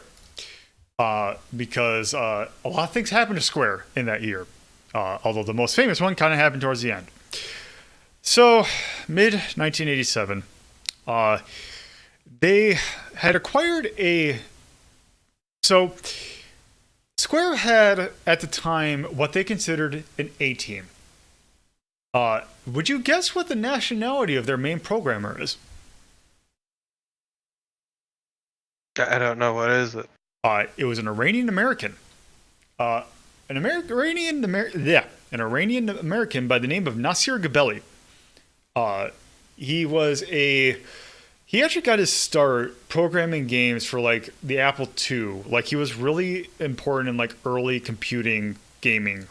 Like he was a kind of well renowned as like a really impressive programmer. So in the early 80s, he kind of made a bunch of games, and he kind of after he had kind of made a little success for himself, he had his own company. Once he was done with that, he eventually he was friends with the people at Bulletproof Software, which if you're not familiar, remember those are people who made a lot of versions of Tetris. They were very important with bringing Tetris to the West. So he talked to his his friends at Bulletproof, who were at the time in Japan, and they're like, "Oh, it looks like Square is looking for people, and why don't you start working on like they have the Famicom out there?" So he went to Square and started working for them. And while he was there and working on the Famicom, he had the idea of like, okay, so it's a sprite-based system. How would we do a 3D-based game? for it. And he kind of came up with a 3D engine for doing 3D games. The first game he put this in, I believe it's either the first or second, but a game that he did for that, with that kind of engine, is this. This is Rad Racer. Known in Japan as Highway Star, like after the Deep Purple song. Sounds fake, but okay. But yes. So, this is essentially this is basically this is basically Outrun. You have a choice of two cars. You have the twin turbo and an F1 machine. Twin turbo. Let's go as Outrun as we can. All right. So this is the game. Also, so when I said 3D engine, I meant that in more ways than one. Ah! Good luck. Thank you for the raid. Also, man, this game is weirdly quiet. It's because we haven't started yet. So yeah, Okay. as you see right there, by Nasir. Put his little credit right there. Nice. Okay. So let's go and start. Never turn on the 3D ever again. Oh, I'm not going to. Okay. Oh yes, and this was also a game that was shown off in the movie The Wizard, shown to be driven by the Power Wolf. God, you're right. All right. Oh, So fuck that movie. let's start. I love using my vaguely autistic brother to win sweet cash prizes. So by the way, it is you hold A to accelerate, you hold up to kind of do a turbo. By the way, you can change radio stations. How would you imagine that you would change radio stations? Hitting all the buttons. Hit. Oh, I need to. Oh, got a break. By hitting down. Oh god, this sucks. Whoop. Okay, never mind. This is really good. So this, I mean, it is a square game. So this is a new Uematsu soundtrack. What? Yeah, it's square. What? I know it's square, but Jesus. He definitely did. Like, I want to say, like, Final Fantasy was like his 11th soundtrack.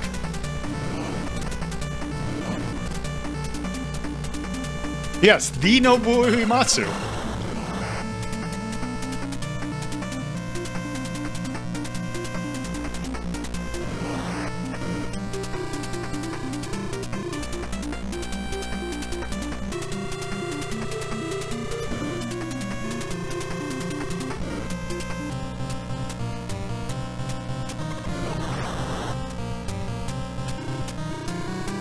Oh, this is actually the 11th one he worked on.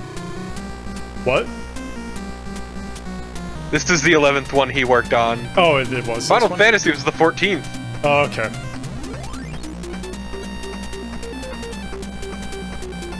Oh yeah, we have another Square game coming up. And that is going to be the closer, because why not? Yeah, another one he worked on was Nakayama Miho no Tokimeki High School. Yep. That is not in relation to Tokimeki Memorial. That is a different game. Although, God, I want someone to translate that game so bad. So what that game is actually, it's a Nintendo game. What's kind of fascinating about it is that it is tied to an actual, like, it is tied to an idol. It was Miho, was it Nakayama? Mm-hmm. Yeah, it was an adventure game where you tried to basically win a date with her or something like that. Weird. Because there's probably Crystal Dragon. There's he probably worked on Alpha and was it Cruise Blaster? It's like Cruise Blaster. Cruise Chaser Blaster. Yes. Which there's a reference. Alpha, then King's Knight, then Suisho no Dragon. Forgone. So the funny thing about that Blaster game, there's a reference to it in Final Fantasy XIV. Nice. Also, most importantly, 3D WorldRunner. Which, yes. Also, he must have so one of the I'll touch on him when we talk about 3D WorldRunner because it'll make more sense when we talk about that game. Man, what was the game that was a rip-off of 3D WorldRunner again? Space Harrier. Yeah, Space. What a shit game. It's great because that's not even the most blatant. Oh, I guess we won. I can't believe Space Harrier fucking ripped off 3D WorldRunner. Oh, it's actually great because that's of the two games we're taking a look up there, Space Harrier clones. It's not even the most blatant one.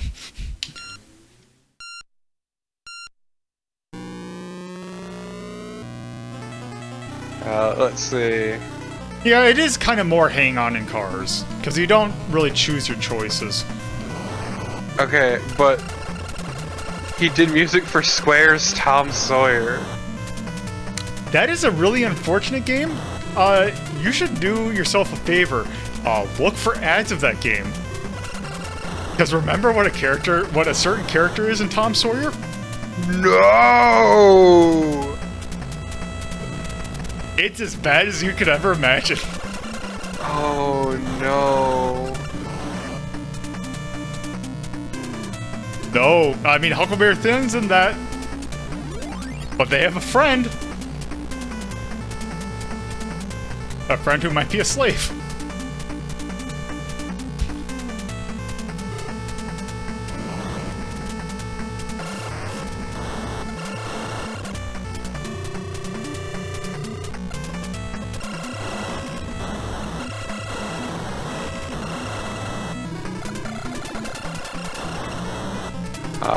Also music for Cleopatra no Maho. Yeah, that is a weird. It actually got fan translated, I think, about a year ago.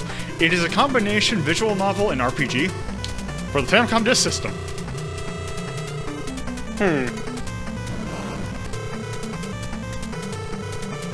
So are there other stations? I mean, this is. I actually switched between them on accident.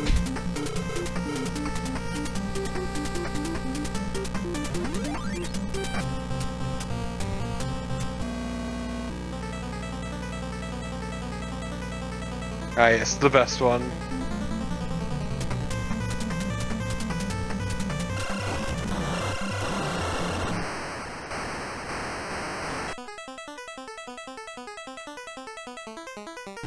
Oh god, the music resets every time you eat shit. Oh, I was gonna say, I thought it's also every time you pause, but...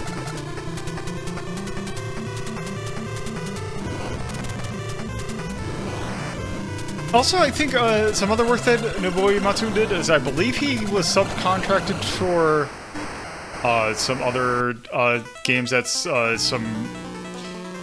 You know, actually, I know why I stopped it, because it makes more sense when we talk about WorldRunner. I just love that past a point, he only ever works on one type of thing. Gee, I wonder why.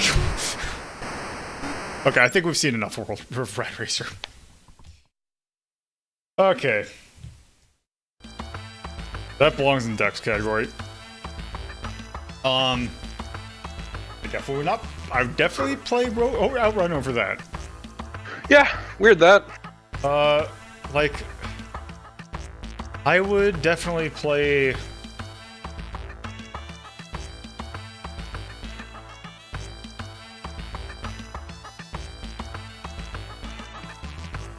Like, I would almost rather play Pole Position than that.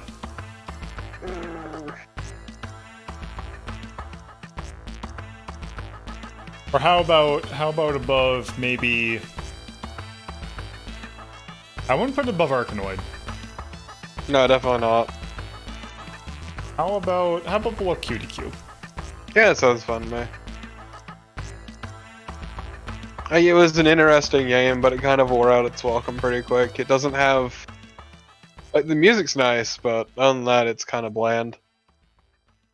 It lacks certain charm that Outrun has. Yeah.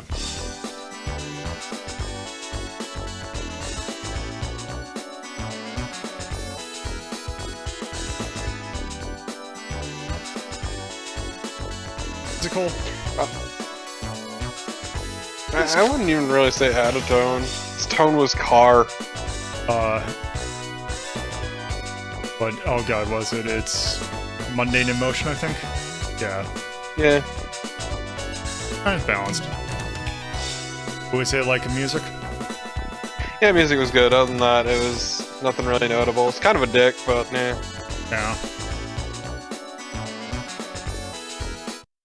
Alright, so before we move on to the other Square game we're going to do, we got another game to take a look at because we're going to start taking a look at some Space Harrier clones. Oh no. What's great is that this one is, we'll see when we get to it. This is a game that never left Japan for probably obvious reasons. Also, it is kind of, I don't know exactly what company made it, but it is at least published by Pony Canyon. Who is, if you are not familiar with Pony Canyon, it is a subsidiary of Fuji TV, one of the main Japanese TV networks. They are big into publishing, and actually had some stuff over here. But yeah, this is certainly a game. It is also an NES game. So let's start.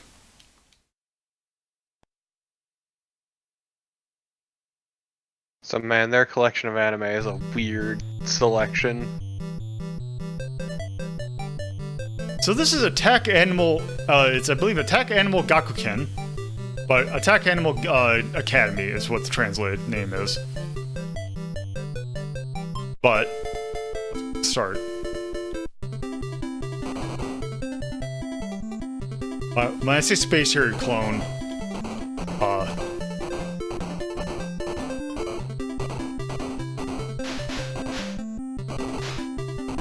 I mean it is a Space Harrier clone.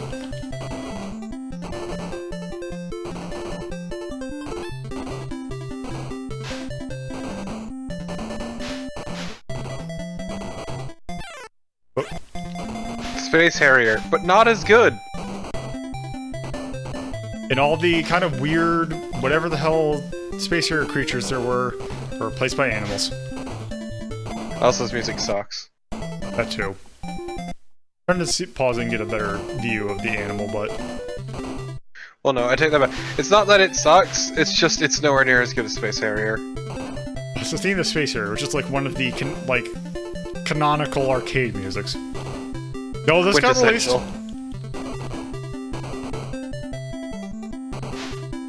Also, this environment is really doing wonders for me. What are these dopey looking fuckers? They're like those weird vibrating ball things. Also, there's a boss. It's a qualified gun. Okay, but this flickering is killing me.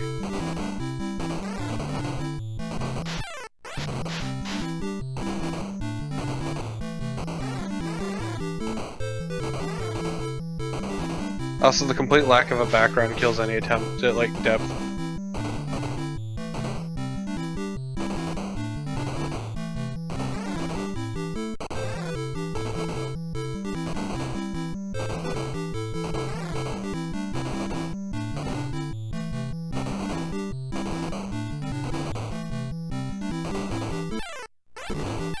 Also, it's the thing with line of your lining your shots up is really weird.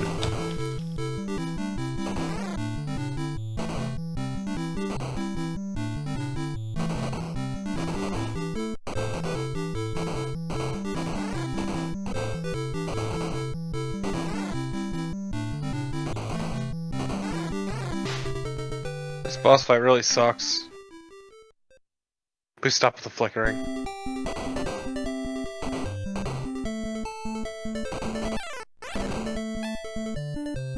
At least the cacti are cool.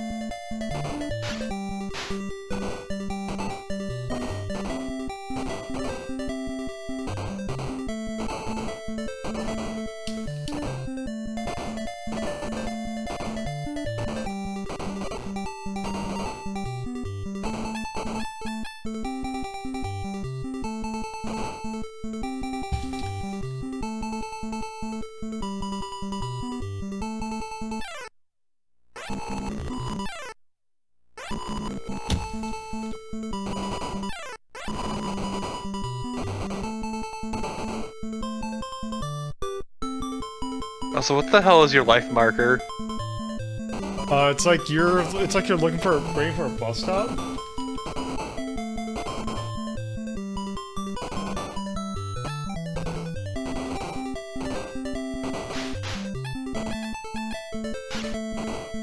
Oh, so now we're just fighting skeletons. Yeah, I guess. Sure, fucking whatever. I don't know how much more of this game my body can fucking take. I was gonna say, I think we're gonna see one more boss, and that's it.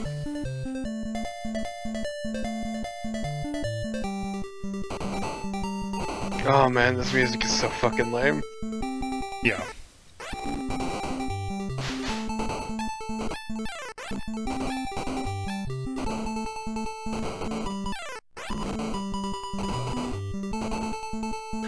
That's so fucked up that the cacti are trying to kill you. Also, I could kill the other cacti, but not these.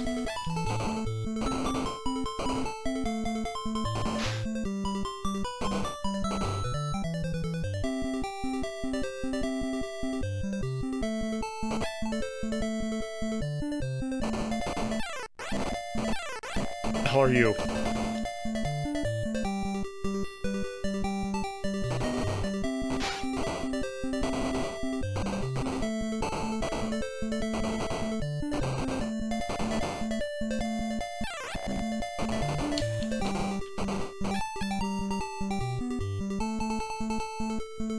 Okay, level, please end.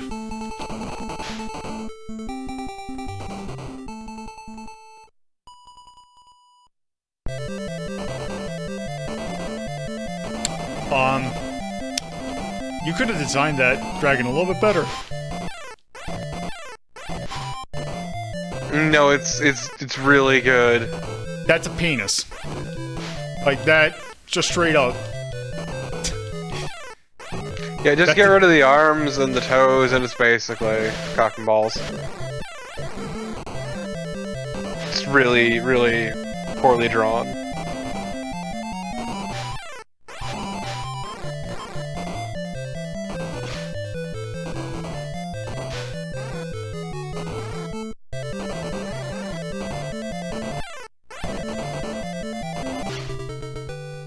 Okay, that's it.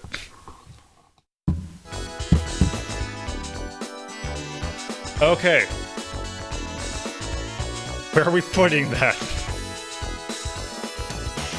In the trash. Rather play that or Space Harrier 2.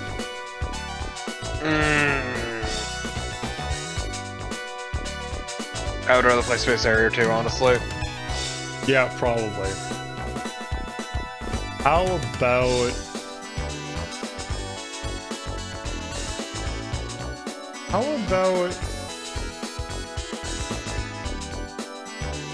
Above that Ghouls and Ghosts port for the Sega Master System. Yeah, it sounds fun.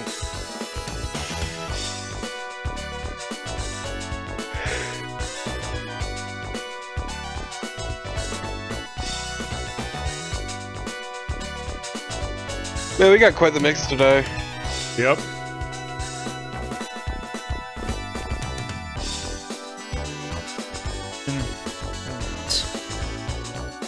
That's a shmup.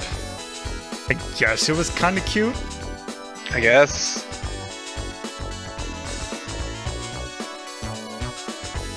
I guess balance really. What would we call that? Like any like dislike?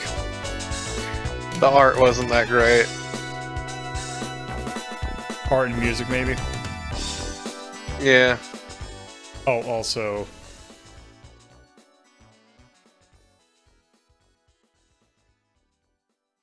Anything else? Not particularly. Okay. Alright. Let's go ahead and move on to the last game. So, yeah, this is the other Square game we're talking about. So, I am not actually going to be doing the NES version that came out over here. I'm taking a look at the original Famicom Disk System version. Because soundtrack's a little bit better. Other than that, no real difference other than some slight loading times. So. I hate the screen.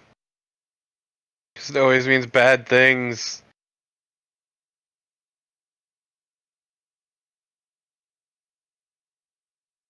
So, this is Tobidase Daisaku-san, which came out over here as the 3D Battles of WorldRunner. Again, another game. I believe this actually came first by Nasir. So, during this time, Square was involved in a publishing kind of... It was in a publishing group called DOG, which was Disc Original Group, where Square and a bunch of other companies would work together to publish games for the Famicom Disk System. This was one of those games.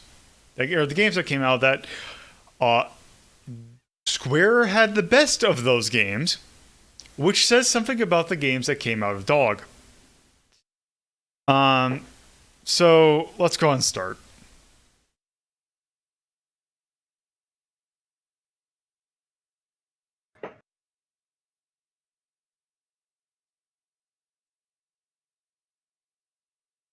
Already, this UI instills me with dread.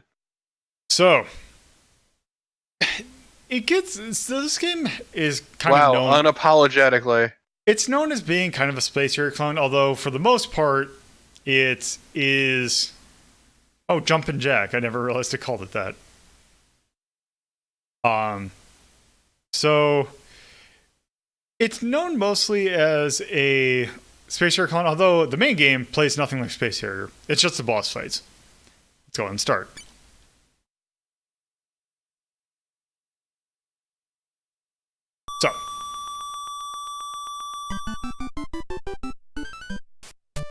So, you in fact run around this world. And you ram into pillars and you get things. Also, you have to jump over gaps.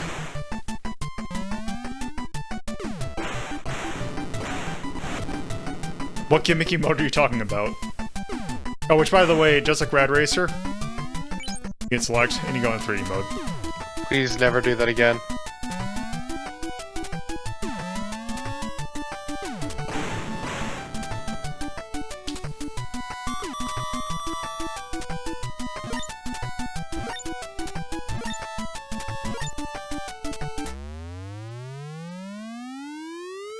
Okay, that is awful low.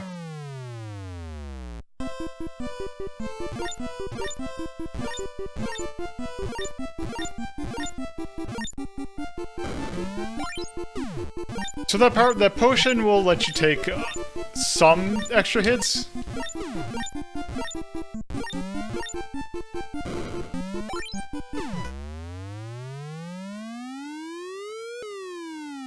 So what that did was that it allowed it to work with the Famicom 3D engine, or Famicom 3D system, which was a special system for 3D games.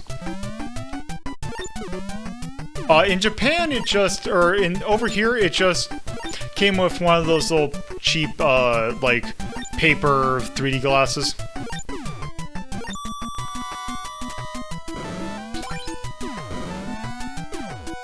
Oh, by the way, that mushroom will kill you.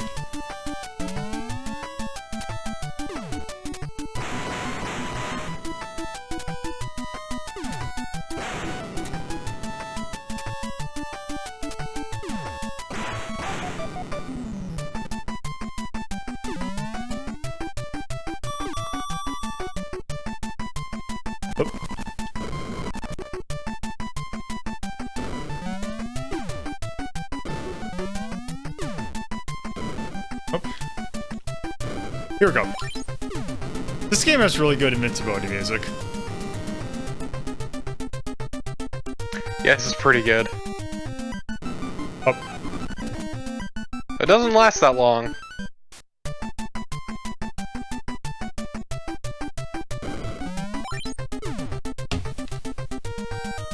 Still can't believe Space Harrier ripped this off. Yeah, that wasn't very nice, but... Feel fucked up. Okay, so now it's time for a boss fight.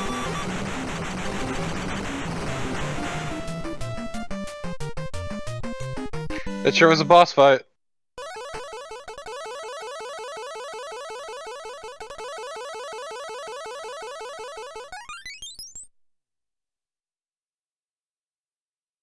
Sound effects are maybe not the greatest.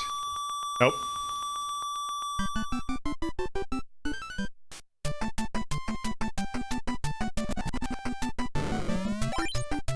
So what is the point of that meter on the bottom? That is your time. So every stage introduces a new gimmick.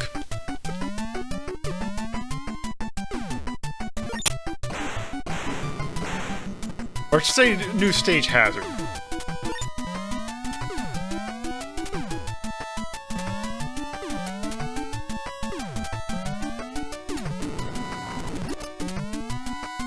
Oh.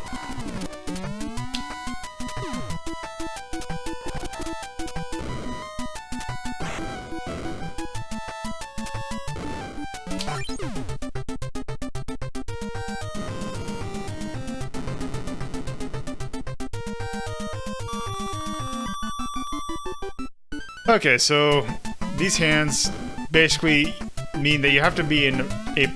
You can either jump... Something you can jump over, but mostly you... they're there to keep you in a particular lane.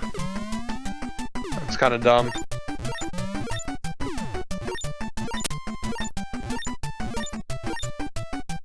Yeah, not sure how I feel about the hands. They're kind of dumb.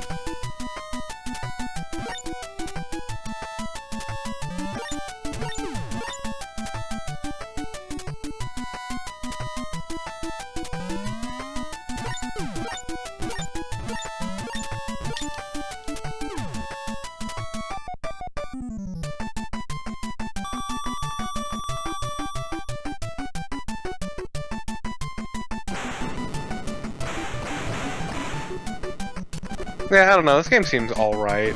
Yeah, it's not... Well... I'm gonna try and get a little further into this, because there are some things that need to be seen.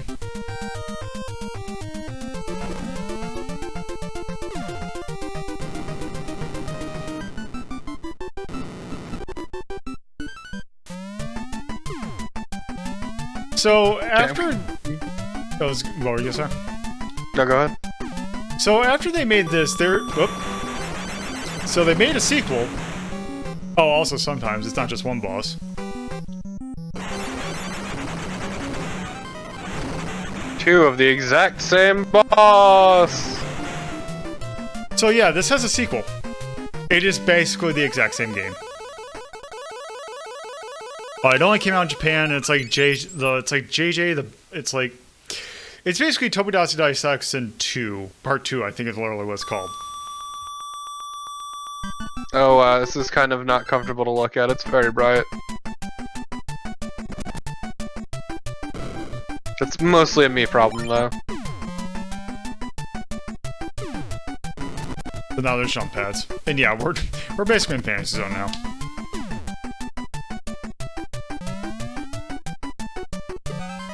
Yeah, Wait. not even subtly.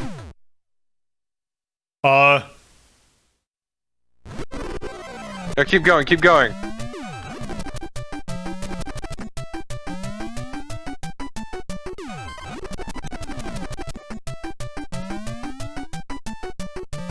Life Force, yes! Yeah. So basically what happens is he managed to die while also hitting the jump pad at the same time, so he was just still going. Okay, whatever. Okay.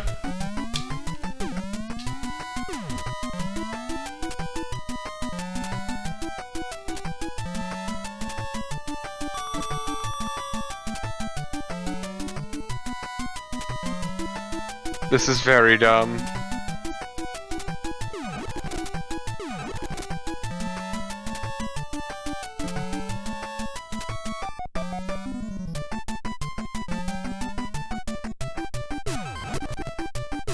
You panicked, you fool!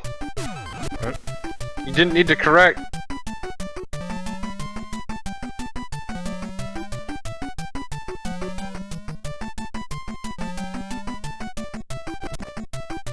This music is driving me up a fucking wall.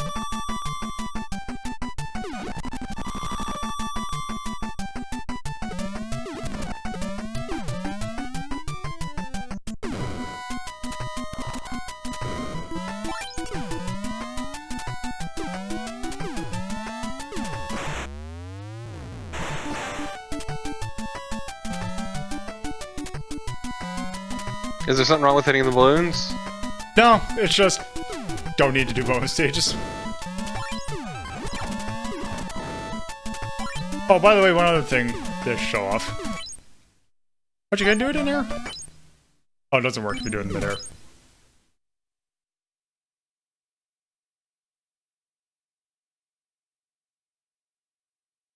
I mean, it's no curry eating, but it's pretty good. See, doesn't he? I thought for a second, I thought that if you waited for a little bit, that he would just start smoking. I might be thinking of something else.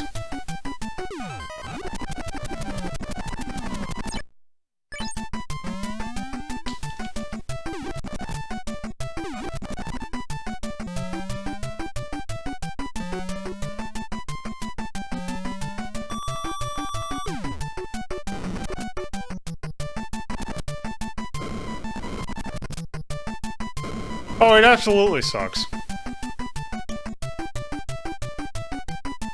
So also, other than the sequel to this game made, there's one other game that I can think of that Square made that references this game, and it's Chocobo Racing, where you can unlock Jack as a playable character. I could do. And it's just a sprite.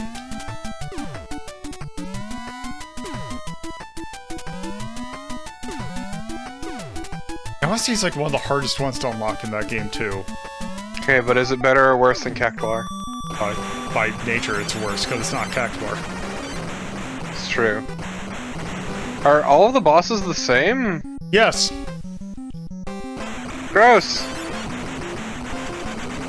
Oh, this one's a real fuck you.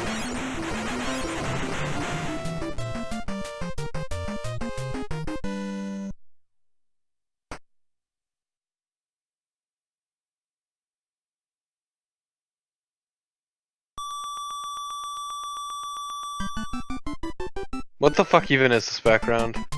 I don't know. Oh, fuck off, game.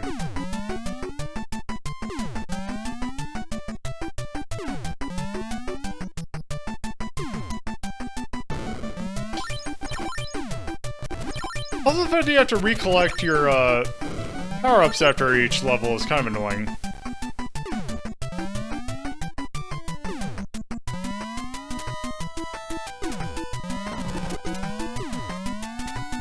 This music is driving me up a fucking wall.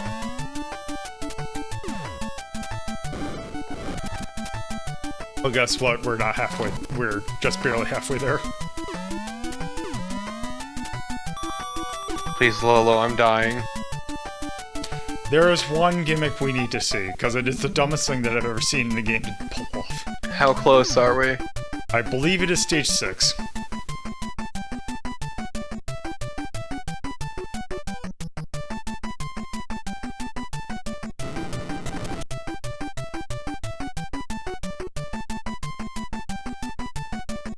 Yes, dumber than the 3D gimmick.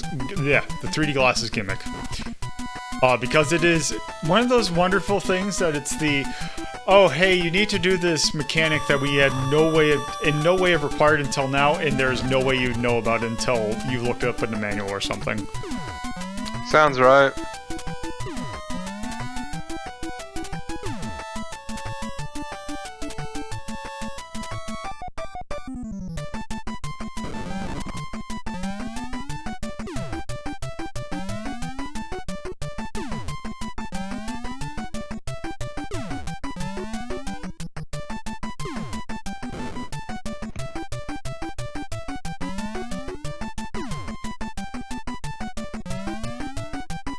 It is normal, except it also doesn't. The mechanic in this game does not make sense.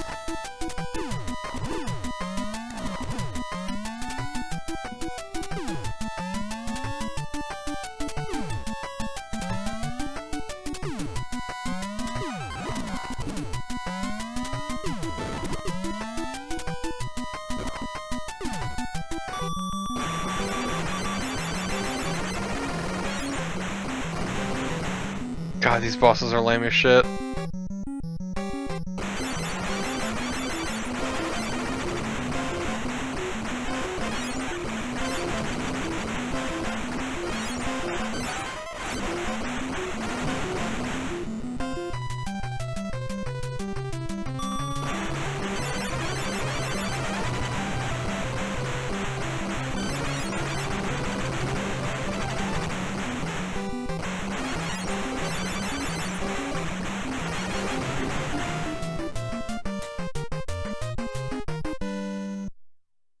What a tough boss. Yep.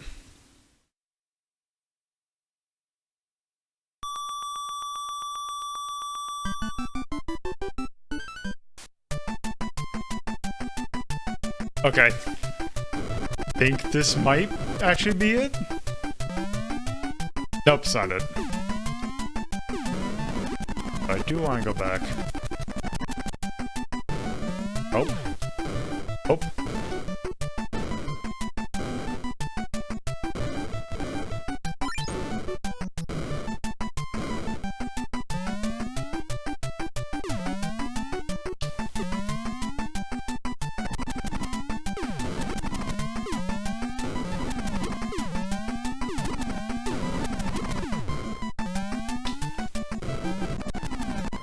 So man, the color palette here is questionable.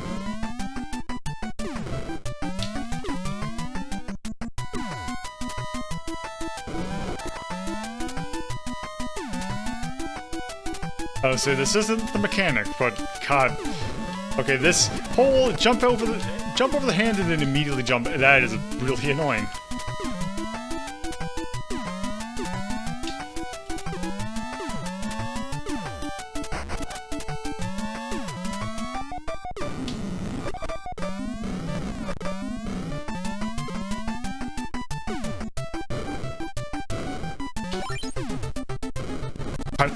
Damn it.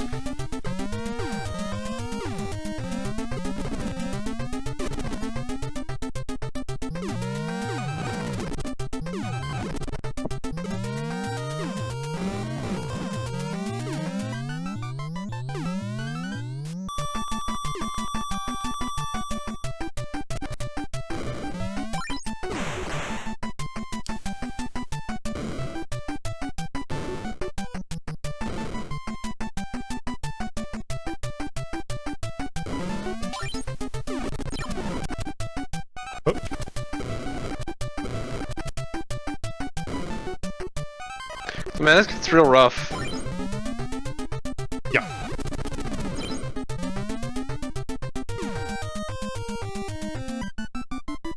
Wow. That... I didn't even last until I could get to an enemy. Nope, you will not be free.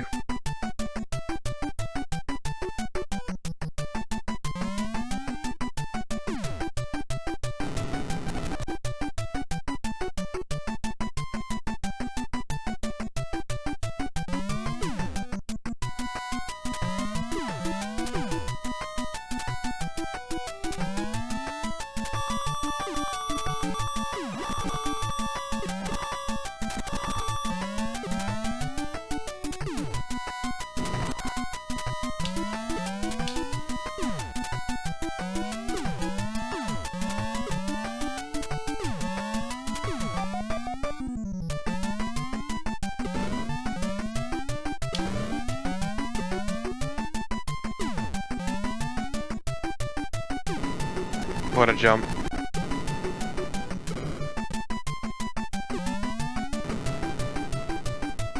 You're doing so good, Lolo. I don't know how you got so skilled at this.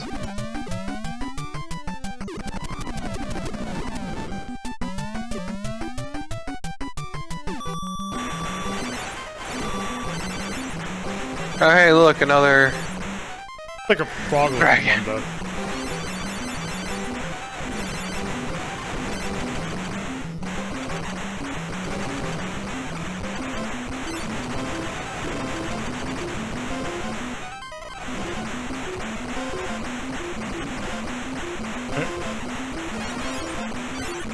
some slight death problems. Yeah, weird that. Who could have seen that one coming?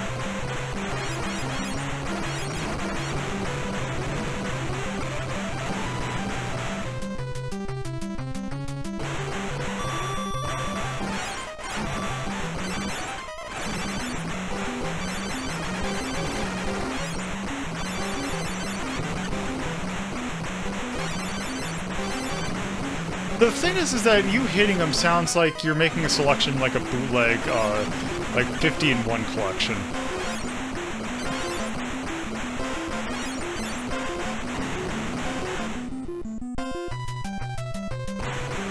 You did it, you're finally free. Shit. Fucking piece of shit game. 1 out of 10 would never touch again. There we go.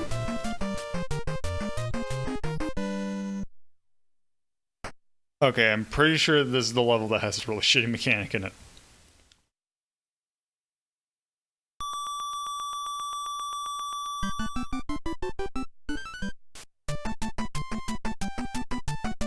Okay, so let's hear it. Yep.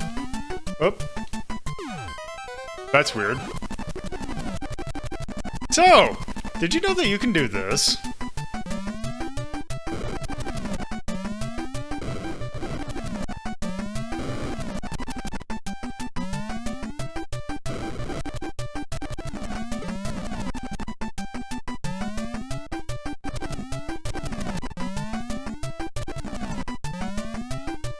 Just to land on top of the pillars.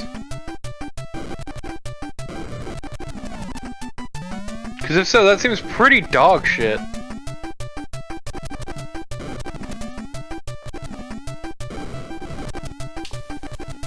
God damn it.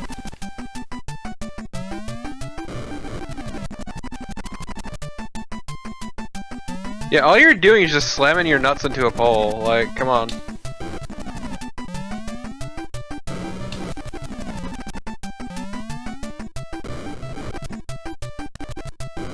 Are you sure this is how you're supposed to do it? Pretty sure.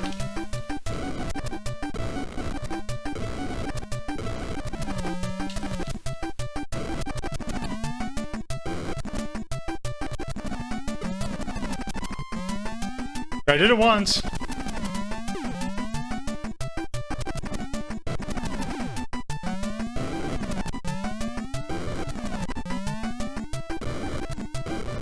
Yeah, this is really just hammering home how dog shit this is.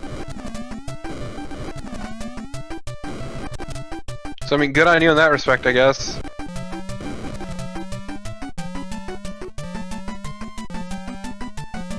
Yep.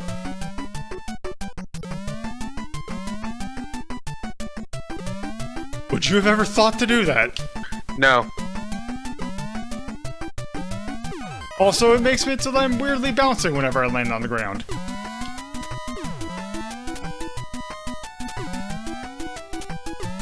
Okay, so yeah. That is... I think we got it. Yeah. Yeah. It also kind of hammers home the fact that, maybe there's a reason why, Final Fantasy was called that. Because, maybe it was the fact that maybe Square didn't really... That didn't take off. Maybe they probably wouldn't have lasted much longer. Not so hot financially. Yeah. Okay, so where are we putting the 3D Battles of WorldRunner? I don't know. I would say like maybe orange or yellow. Yeah, I would not put it red, but it is... No, it's functional. It's just not good. Like red is for absolute trash fires. This is just not good. Yeah. Let's... I'd rather You'd rather play this or Ghouls and Ghosts? I'd rather put Ghouls and Ghosts. It's the Super Hydra then. That's Super Hydra. I would probably put it... I'd probably put it... Going below Bubsy. This or Bubsy. Going below Bubsy. How about in between Yonoid and Pac Pal? Yeah, it sounds fun.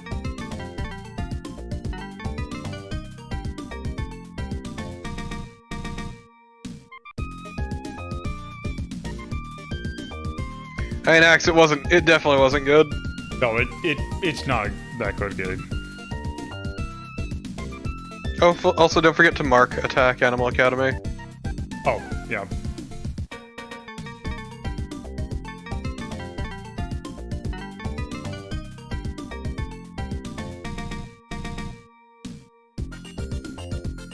Also, it's great seeing that these two games came out the same year. Yep.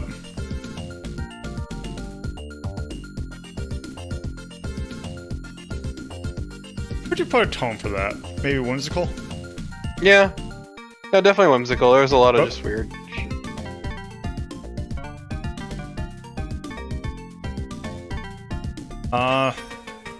Go expert. Yeah, no, it was... Especially the further you got in, it got pretty rough. Yeah. Like, once you hit the bounce pads, that's when it became a real fucker. Okay, so... What should we say about that? I don't have anything nice to say about it, but I don't really have... maybe cheese for dislike. Yeah.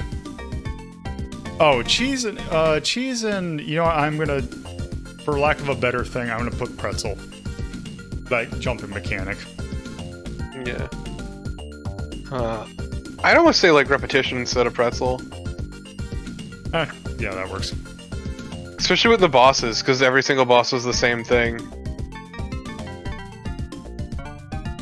The music is decent when it's not played 7,000 times in a row. Yeah, it wears on you, not because it's bad, but because it's the only music. It's the same problem that Adventure Lola has. Yeah.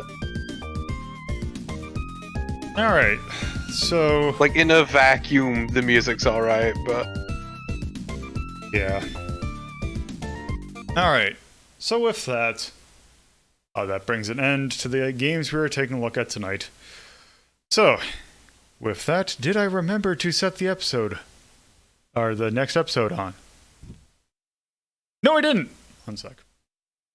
Oh no!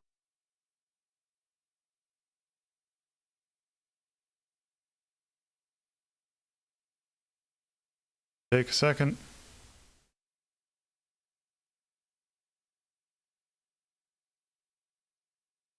Okay. So.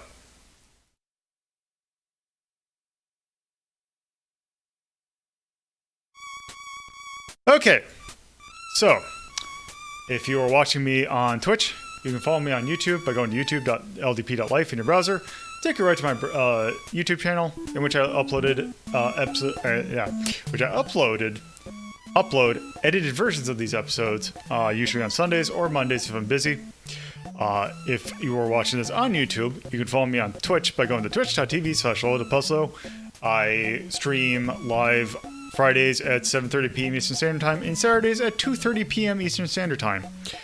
If you want to keep up to what I'm doing, you can follow me on Twitter @LolaDePuzzlo. And if you want to do the same, but also take part in polls and other various fun stuff, you can join my Discord server by going to discord.ldp.life in your browser. And if you have a Discord account, it'll take you right there. So with that, thank you all for watching. Next episode, Puzzling Spin-Offs, in which we take a look at games that were spin-offs that are puzzle games on games that are not puzzle games. So games like Dr. Mario, and Panic Bomber, and Puzzle Bobble. So, with that, thank you all for watching. Have a good night. And just remember, there's nothing wrong with being a laid-back turtle, but everyone should strive to be a high-speed dude. That's right.